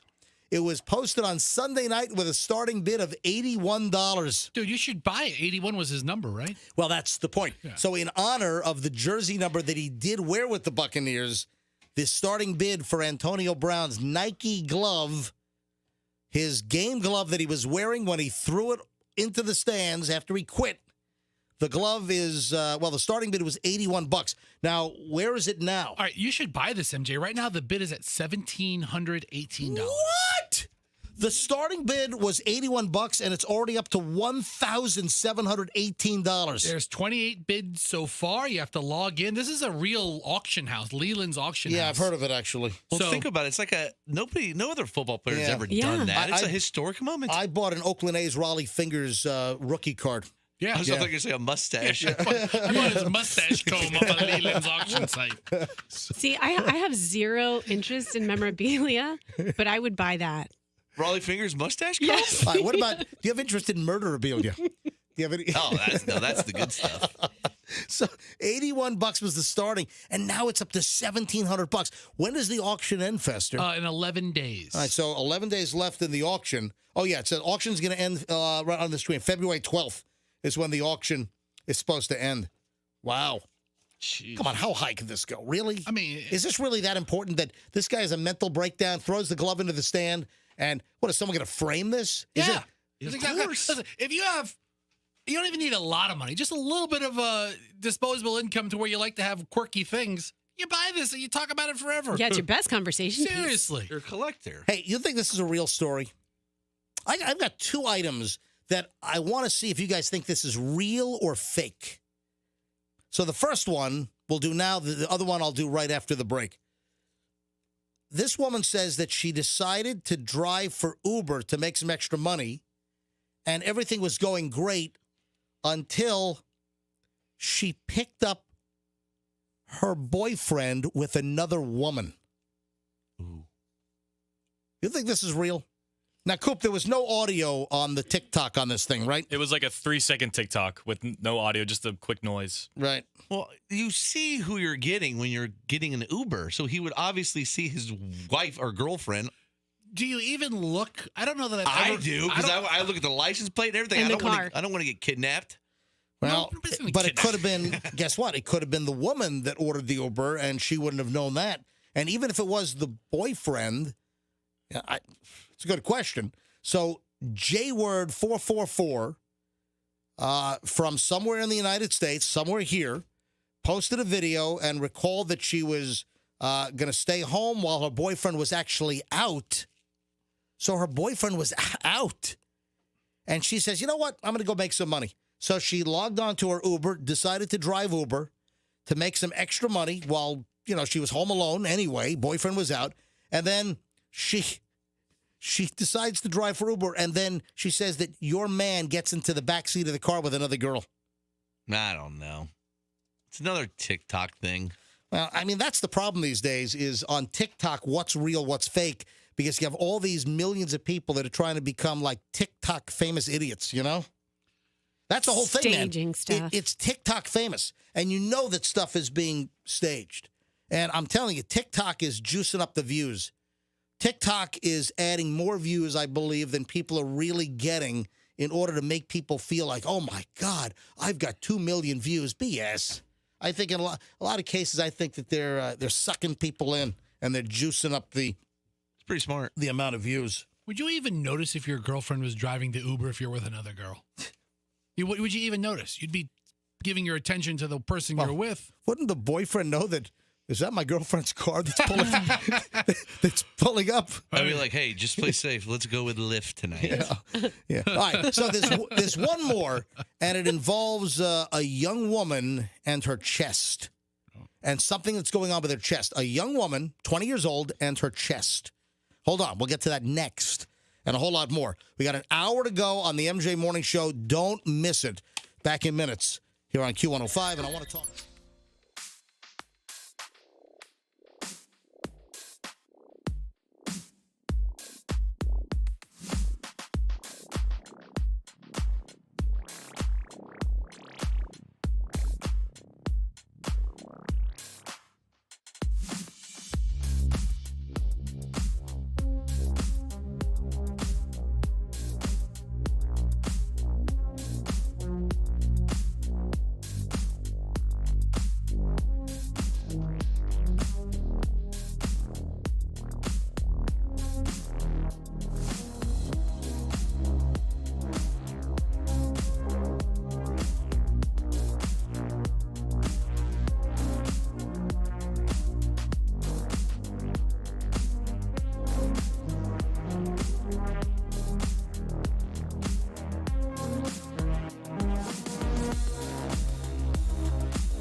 Cher sang on some like homemade video. Cher sang. Coop, can you bring up the Cher song from yesterday of Cher doing the tribute to Betty White and Thank singing? you for being a friend. Yeah, doing the Golden Girls theme. Can you bring that up quickly? Put that on the button bar. Do you have it? And I think we all kind of agreed it was very, very Cher-ish. Yeah. So, Cammy. Yeah, listen, this was Cher. We played this yesterday. Thank you for being a friend. And then Cher comes up today with Turn Back Time. Is that just coincidence? Your heart is true. You're a friend that comes. And if you threw a party, Betty White, we miss you. invited everyone you Do we? I feel like a piece is missing. Almost like I got my arm caught in a bread mixing machine at the Wonder Bread factory. Thank you for being a friend. You didn't like that analogy, Fest? I don't. What did you like about it? I liked Cher's version of something. Thank you for But hey, wasn't that? Oh, it was the whole body. You know, that's really happened. I know we've done stories where like those when you have bread companies, like huge baking companies, they have those vats where they'll cook up dough. I think in vats like the size of like Volkswagen Beetles. No, seriously, they've got these huge vats. And I think there was a 6 Feet Under episode. Remember 6 Feet Under, the HBO funeral home series? Yeah. I think there was, remember how each show started with somebody having like a nutty demise? Yeah. Mm-hmm. I think there was one episode where a guy fell inside a big mixing machine inside like a baking factory. And then I know, but we've done those stories also as well. All right, quickly here, a couple of things. We got a lot to cover in the final hour here on the MJ Morning Show on Q105.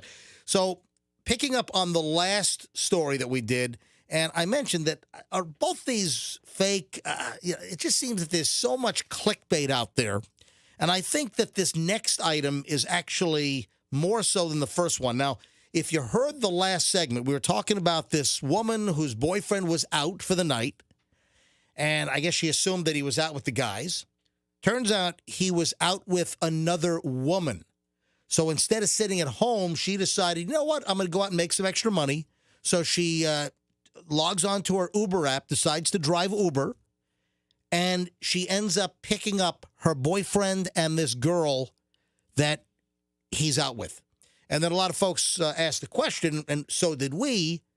We asked, well, wouldn't she know if the boyfriend was requesting her as an Uber driver and his account came up for the pickup? And what we assumed, though, was accurate. She claims that it was the girl that the boyfriend was with, and it was her account that requested the Uber. So did not know until she showed up, and there's her boyfriend with this other woman. That's sketchy. Yeah, I wonder if it's real. So that story was out there. And then this one, I'm pretty sure is clickbait. Hey, Coop, can you get the image of this woman up? Can you grab the story? The headline is, Mom who plans to breastfeed daughter until she's 6 is slammed by critics. And it's a fairly attractive 20-year-old mother. She's 20. Jacy Campbell, Jacy, Jacy Campbell. She's from Texas. She's 20 years old. And she is on social media talking about how she is planning on breastfeeding her baby daughter until she's 6 years old. You know why this story is silly? Because planning, you can plan to do a lot of things. Talk to me after you breastfed for a year and see if you want to keep that going. Ouch. Yeah, I think that this is total clickbait. As I said, you have millions of people that are just trying to become TikTok famous, grab their moment in the spotlight, their couple of minutes of fame, and this woman, and she's attractive. She's 20 years old. She's attractive. She's got this little baby.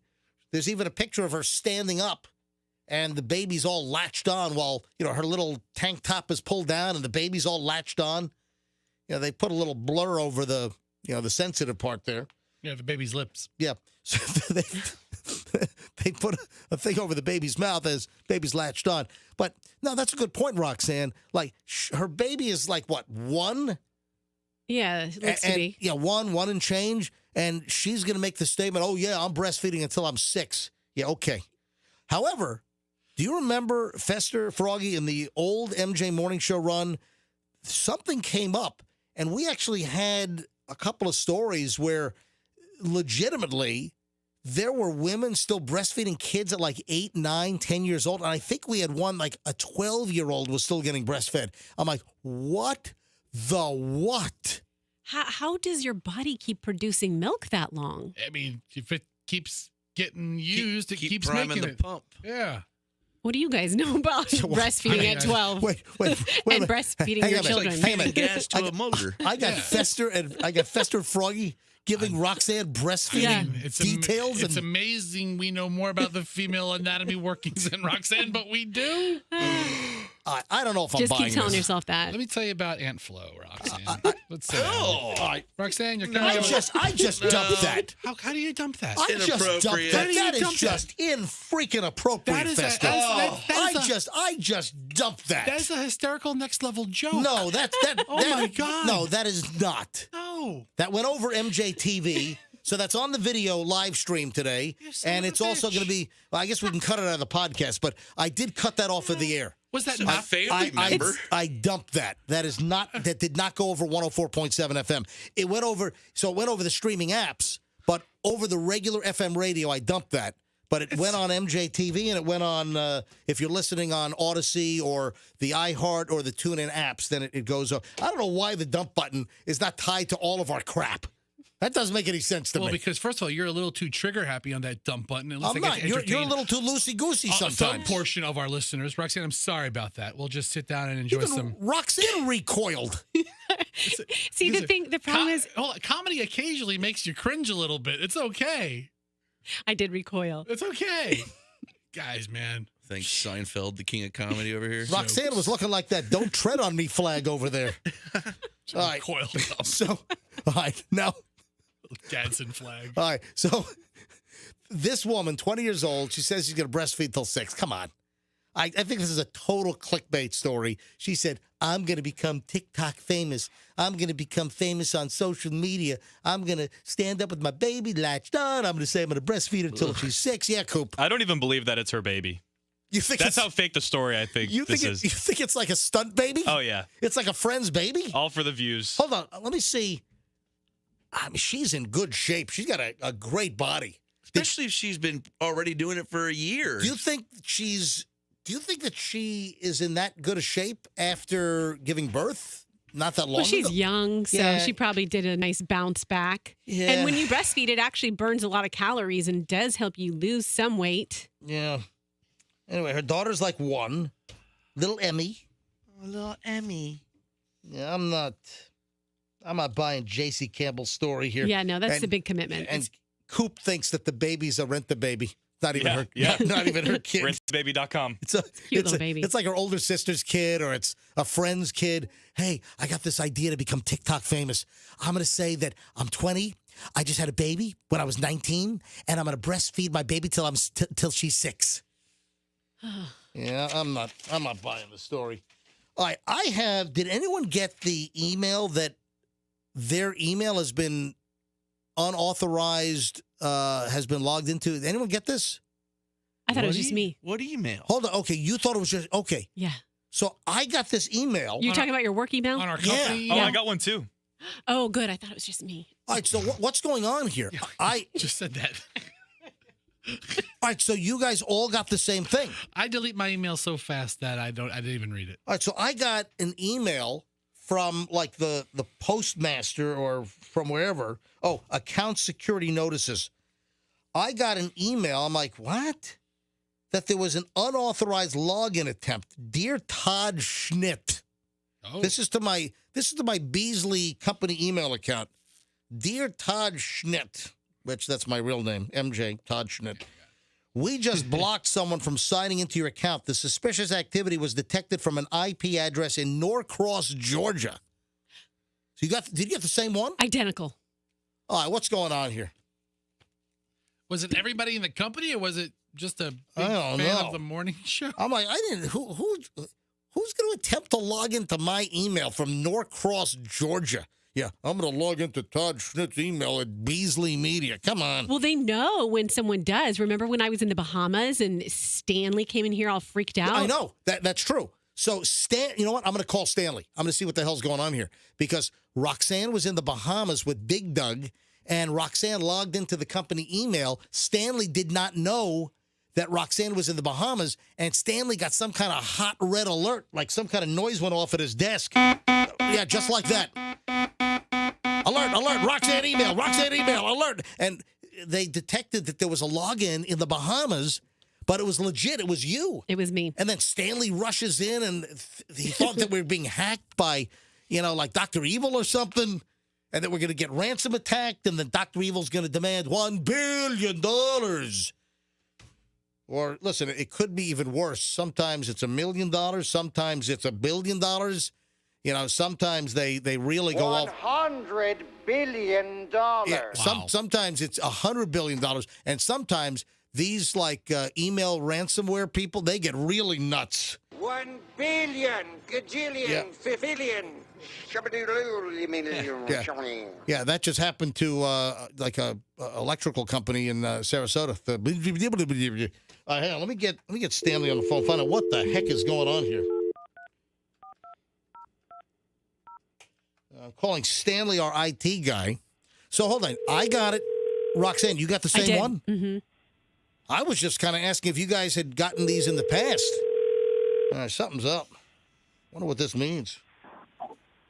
Hello? Hey, Stanley, it's MJ and the crew. We're live on Q105. Good morning. Morning. Hey, so I just found out Stanley's our IT guy here at Beasley Media and Q105. So I got this email about this unauthorized login attempt on my account, suspicious activity in Norcross, Georgia, and then I find out that Roxanne got the same email and so did Coop. What's going on? It was just a security awareness test that we do periodically. Did we fail? Wait a minute. Because we didn't reset our passwords? No, if you didn't reset your password, then you passed. Oh, if you did not reset, because I didn't reset, no one tried to log into my account. My password is so neurotic. My password is the most ridiculous password. No one is going, even if they have one of those computer bots that goes through, I wouldn't challenge people, MJ. Even if they have that device that, it's going to take 1 billion years for them to figure out my password. We're going to be hit by an asteroid before they're going to figure out my password. I'm going to tell you that right now. All right. So this is good stuff here. This is getting better than I thought. So Stanley, if you changed your password, then you failed? Correct. If you changed your password, then you failed. Typically, when people do phishing attacks and stuff, that's what they want. They want your password. It's usually like a fake forum that'll get you to reset it. Wow. You type in when you reset your password, they usually want you to put in your current password and then a new password. Yeah, so then they get your current password. So was there a link in that email to reset your password? Oh yeah, contact us here. Was that it? Hang on, I think he's got a bad cell. Yeah, sounds like somebody hacked into your phone, Stanley. Yeah, Stanley, you there? Yeah, I'm still here. All right. Yeah, so if you clicked on, it's critical that you create a new password. So if you clicked on that, then you failed, right? Okay. Yeah, I think we've lost him. Anyway. Sounds like this phone line I have a confession, guys. What? Reset password is on my to-do list. I just haven't done it yet. Oh, all right. We lost Stanley. His cell phone's bad. But so essentially, I failed. But I just, my procrastination failed, saved me from failing. I passed because I said, no one tried to log into my account. And even if they tried, they're not guessing my password, and I'm not changing it. So I passed. I passed with flying freaking colors. You're Employee of the Month. I had to get a gold star on my forehead. What ought to happen around here? I don't get enough recognition around here. Oh, guys, you know what happened to my house last night? What? Man, I almost had a fire in my house last night. Why? Uh-oh. Yeah. So I'm in my home theater. I've got a room for home theater, and I've got 2 subwoofers in the cabinetry. And I noticed that my right subwoofer was not woofing. All right. So my right subwoofer was not working. I'm like, what's going on here? So I pull it out. There's no power because it's got a little LED like on the back where it's got the little like amplifier fins, those metal fins, like a heat dissipator. So the little LED light, which should be, I think, green, it's not illuminated. It's plugged in. What's going on here? I'm like, all right, must have popped the fuse. And I have changed the fuses out. It's, what is it? It's, what brand do I have? That's okay. Yeah, I've got, it's a pretty well-known brand. So it's a big, heavy damn subwoofer. It's like, I don't know, 12, 16. It's a big subwoofer. And it's not working. So I'm like, all right, let me get my little toolkit. So I take off the back area. I pull out where the power cord is, and I look at the fuse. Sure enough, the fuse is blown. So I had the right fuses because I have some spares because it's happened before. So I plug the fuse in. I then plug the subwoofer in. Oh, my God! The thing shoots flames. No, it didn't blow. The thing shoots flames and fire develops on the circuit board. Oh, my God. My circuit board's on fire. I'm trying to blow out the fire. I unplug it quickly. There's freaking fire shooting out of my circuit board on my subwoofer. Holy crap. I know. Smoke has filled up my little theater. I'm like, what's going on here? That's a hot song. All right, so I grabbed the fire extinguisher. I got 4 inches of white powder all over the room. No, I'm kidding. I didn't have to do that. I was able to extinguish the flames by blowing on it. But the circuit board is like charred. I'm like, what is going on here? I'm glad that didn't happen when I wasn't at home or if we were sleeping, and it could have burned the place down. I mean, it could have been toasted up. So I don't know what the heck's going on. So that was a little excitement in my house last night. Does Michelle know? Yeah, she knows. She's like, "What the hell's burning?" She wanted what? It smelled like there was a meth lab fire in my house. Just cooking up a batch, hon. It's all right. It's all right. Whipping up some meth. It's all right. Just cooking up a batch. Yep.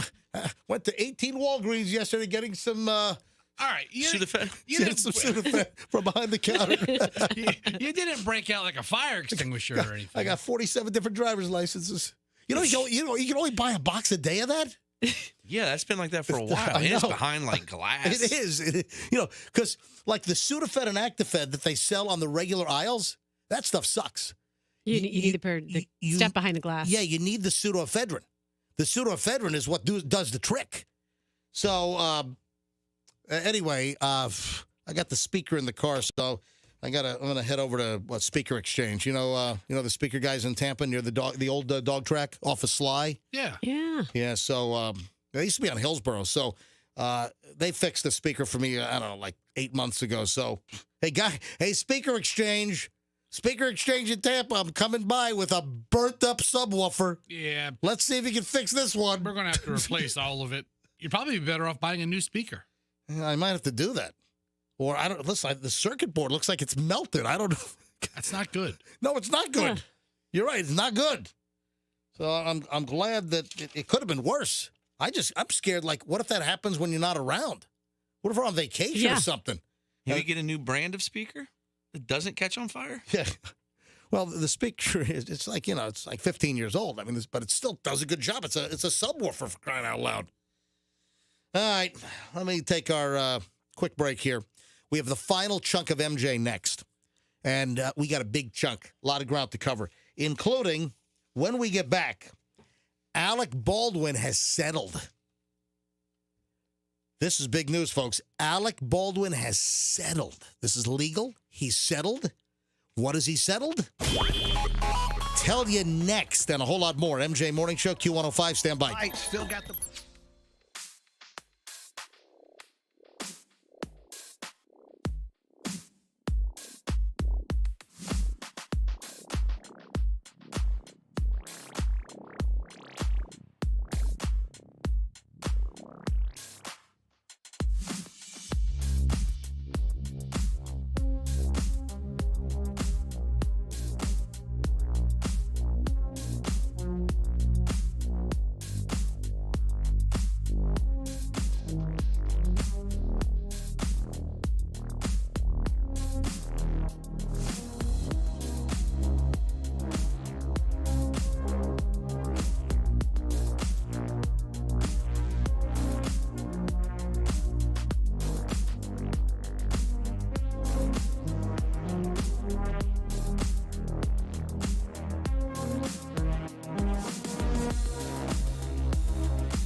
has settled a lawsuit.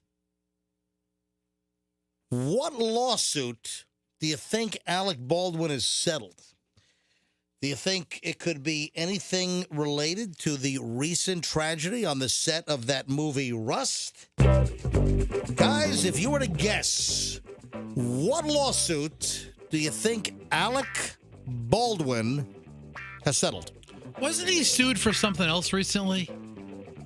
You tell me, smart guy. I can't remember what it was. I remember Alec being sued for something. I mean, he's involved in so many there's no scuffles and stuff. There's no charges or lawsuit yet for the Rust stuff, that's right? way too early. The guy's a nuisance. I mean, Alec Baldwin, he's a menace. Listen, I had that run-in with him on the 5th Avenue and 11th. So it's probably from a run-in with somebody, I would imagine. I'm just walking home. Our apartment, the first apartment we had in Manhattan was on 15th Street between 5th and 6th. And then second apartment was Upper West Side on Central Park West. But I was walking home because I was on, again, 15th Street. I was like at 11th, and I'm walking north on 11th, and I see Alec Baldwin walking with Hilaria. And she was speaking with the Spanish Mallorca accent. Yes, she was. Oh, sí, señorita. Yeah, her fake little accent. So I saw them. Like, oh, it's Alec Baldwin. Let me take a picture. And he flipped out on me because I was doing mornings for 3 years on WOR in New York City. And I'm going to take a picture, a little content for the morning show. And Alec Baldwin, he actually gave me more content because the guy flipped out and started yelling at me. So Alec Baldwin, he has problems all over the place. Do you remember we had that caller, the shortbread lady? Yeah. Lassies, lanky lassies. Lanky Lassie shortbread up in Dade City, and it's Mary Catherine is the owner. And she was, in her previous iteration of work, she was like this hotel interior design coordinator. I think they designed like interiors for hotels. And she was up, didn't she say, for a trade show? And she's in a taxi cab, and Alec Baldwin was stumbling through the streets. He looked inebriated, and he had shopping bags, and her taxi almost ran over Alec Baldwin in the middle of the road. I mean, the guy's a mess. So what issue do you think Alec Baldwin has just settled? Well, it just reminded me when you were talking about social media, did he slander someone or say something bad on social media and he's settled a lawsuit for that? No, think of something more physical. This was a story that also made the news. I don't remember. What? Remember Alec Baldwin punched a guy in the face for a parking spot problem in front of his building? Yeah. Oh, was that before or after the Rust No, incident? that was a couple of years before. Yeah, long before. That was a good chunk before. And Alec's apartment is right around that area. It's somewhere around 5th Avenue and 11th. He's right near there. I don't know exactly what building he's in. I'm sure it's not a secret. But he was holding a parking. Was he trying to hold the spot? Or anyway, here's the detail. Alec Baldwin has settled the New York City parking spot brawl lawsuit from Page 6 yesterday. Alec Baldwin settled with a man who sued the actor for allegedly beating him up during a fight over a parking spot 3 years ago. Wolchek Chikowski. It's a lot of chicks. Yeah, that's a bunch of chicks. Yeah, a lot of chicks going on here. So Wolchek Chikowski, he sued back, I guess, in 2019 for assault and slander, claiming that Alec Baldwin punched him in the jaw and shoved him during that spat over the parking spot. And that was a year earlier. So that was 2018. Chikowski unwittingly took a parking spot that Baldwin was waiting for outside of his East 10th Street apartment. So it's East 10th, right on the other side of 5th Avenue, because 5th Avenue separates. So if you go to the east, that's the east side of Manhattan, and then the west side of 5th Avenue is west side of Manhattan. Oh, so that's why they call it East and West. No, it's 5th Avenue is the dividing point. Whatever. Yeah. One of our texters just said that his father got in a fight with Alec and Kim.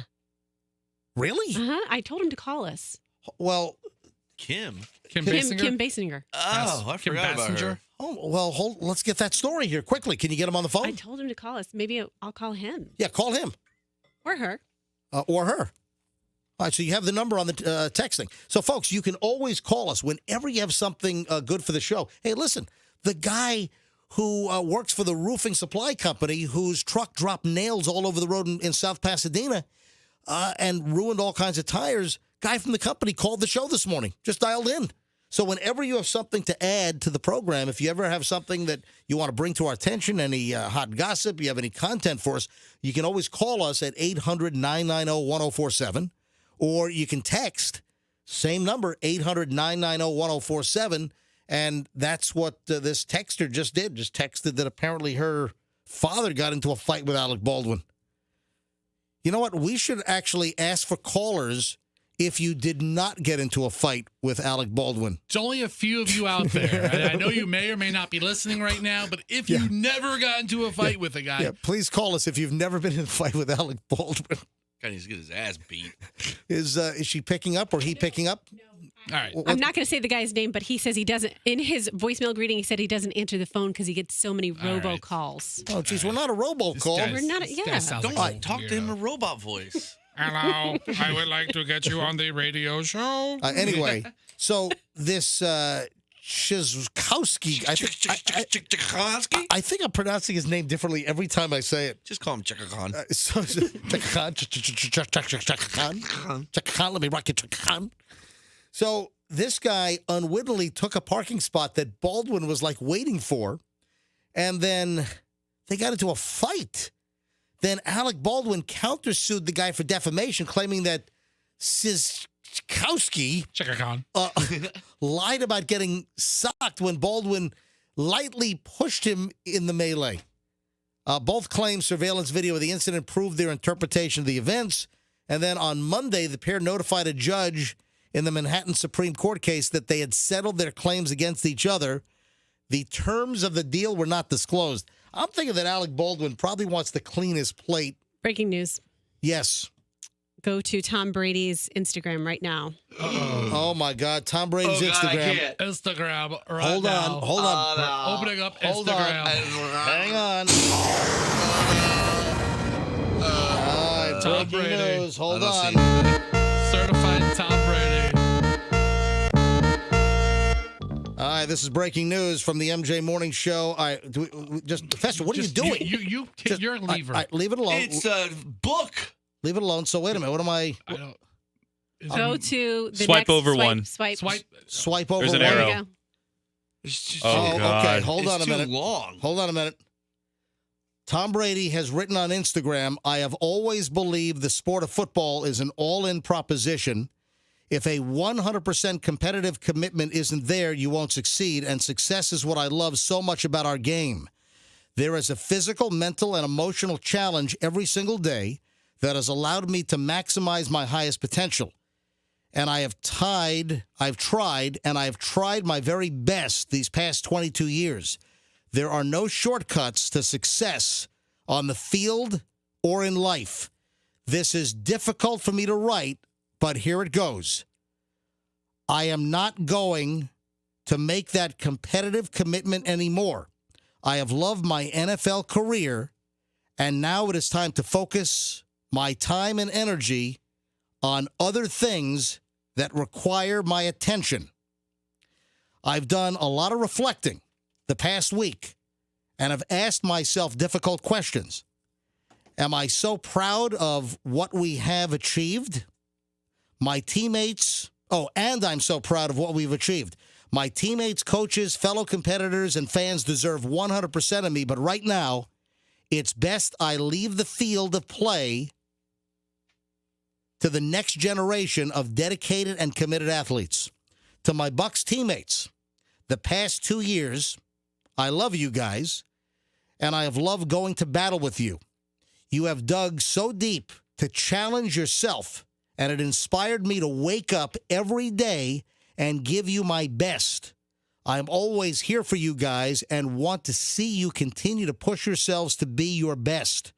I couldn't be happier with what we accomplished together. To all the Bucs fans, thank you.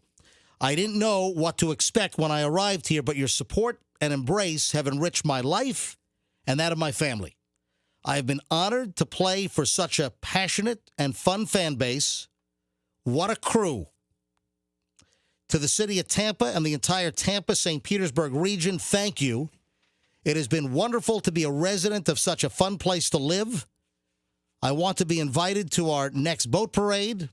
To the Glazer family, thank you for taking a chance on me and supporting me. I know I was demanding at times, but you provided everything we needed to win, and your ownership was everything a player could ask for. To Jason Light, thank you for your daily support and friendship. I will never forget it. I had never been through free agency, and I had some trepidation about how we could achieve success. Your leadership gave me confidence, and I will always be grateful to my head coach, Bruce Arians. Thanks for putting up with me. Your firm leadership and guidance were ideal. There is no way we could have had success without your experience, intuition, and wisdom. I'm very grateful to all the Bucs coaches. My sincere thanks for all the hard work, dedication, and discipline that goes into creating a winning team. I have learned so much from all of you and will value the relationships we have. To every single Bucs staffer and employee, thank you. Each of you is critically important, and I was greeted with a smile every day. That means so much to me. Your work is made up of long hours and hard tasks, but please know I see each and every one of you. Thank you very much. To Alex Guerrero, thank you. I could never have made every Sunday without you. It's that simple. Your dedication to your craft and our friendship and brotherhood are immeasurable. We have an unbreakable bond, and I love you. To Don Yee and Steve Dubin, thank you. Don Yee is his agent. You've been with me every step of the way since I left the University of Michigan and before I entered the league. What a journey it's been, and I couldn't do it without you. To my parents and entire family and extended family and countless friends, I love you and thank you for your never-ending support and love. I could have never imagined the time and energy you have given me for the past 30 years in football. I can never repay you. And just know I love you so much. And lastly, to my wife, Giselle, and my children, Jack, Benny, and Vivi, you are my inspiration. Our family is my greatest achievement. I always come off the field and home to the most loving and supportive wife who has done everything for our family to allow me to focus on my career. Her selflessness allowed me to reach new heights professionally, and I'm beyond words what you mean to me and our family. Te amo, amor, da minha vida. So, little... Just having a stroke right there. Little French there, right? Is that French? Portuguese. Is it Portuguese? Is that what it is? I would assume so. Is that? Oh, Giselle. Yeah, She's probably talking to her. Yeah. My playing career has been such a thrilling ride and far beyond my imagination and full of ups and downs.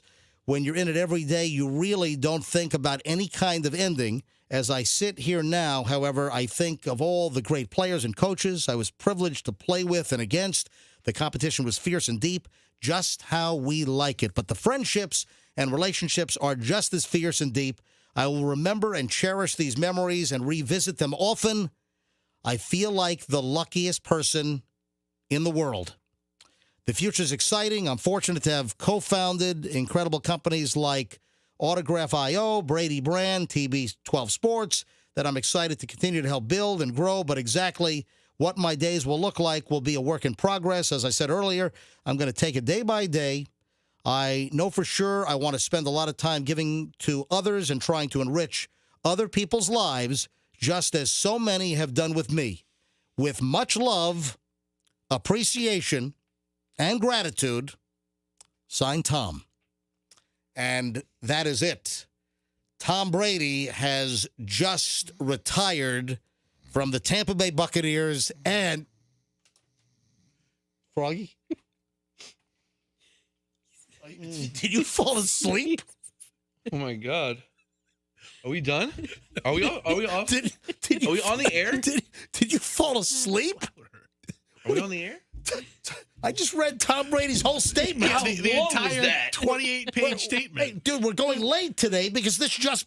Rox, I fell asleep. Yeah. Rox, how quickly did you have it? Well, here's the thing. He posted it less than 5 minutes ago when I told you. Yep. However, already 96,000 people had liked it. So word travels fast. Wow. All right, so we had it pretty quickly. Within 5 minutes. All right. Wow. All right, so news just broke. Tom Brady has retired from the Buccaneers and the National Football League. Tom Brady is done. Tom Brady's retired. The Buccaneers need a new quarterback. he didn't mention the Patriots at all. Oh, that's true. That's hysterical. And that. Yeah. Wow. Well, I was asleep for half of it, but did he mention Bob Kraft?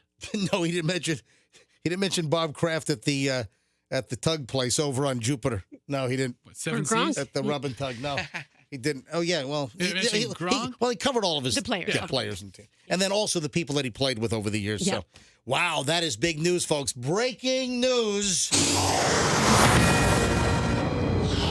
Tom Brady has just retired. It is official. So maybe the story's bogus about having to wait until February 4th to get his $15 million in deferred signing bonus money.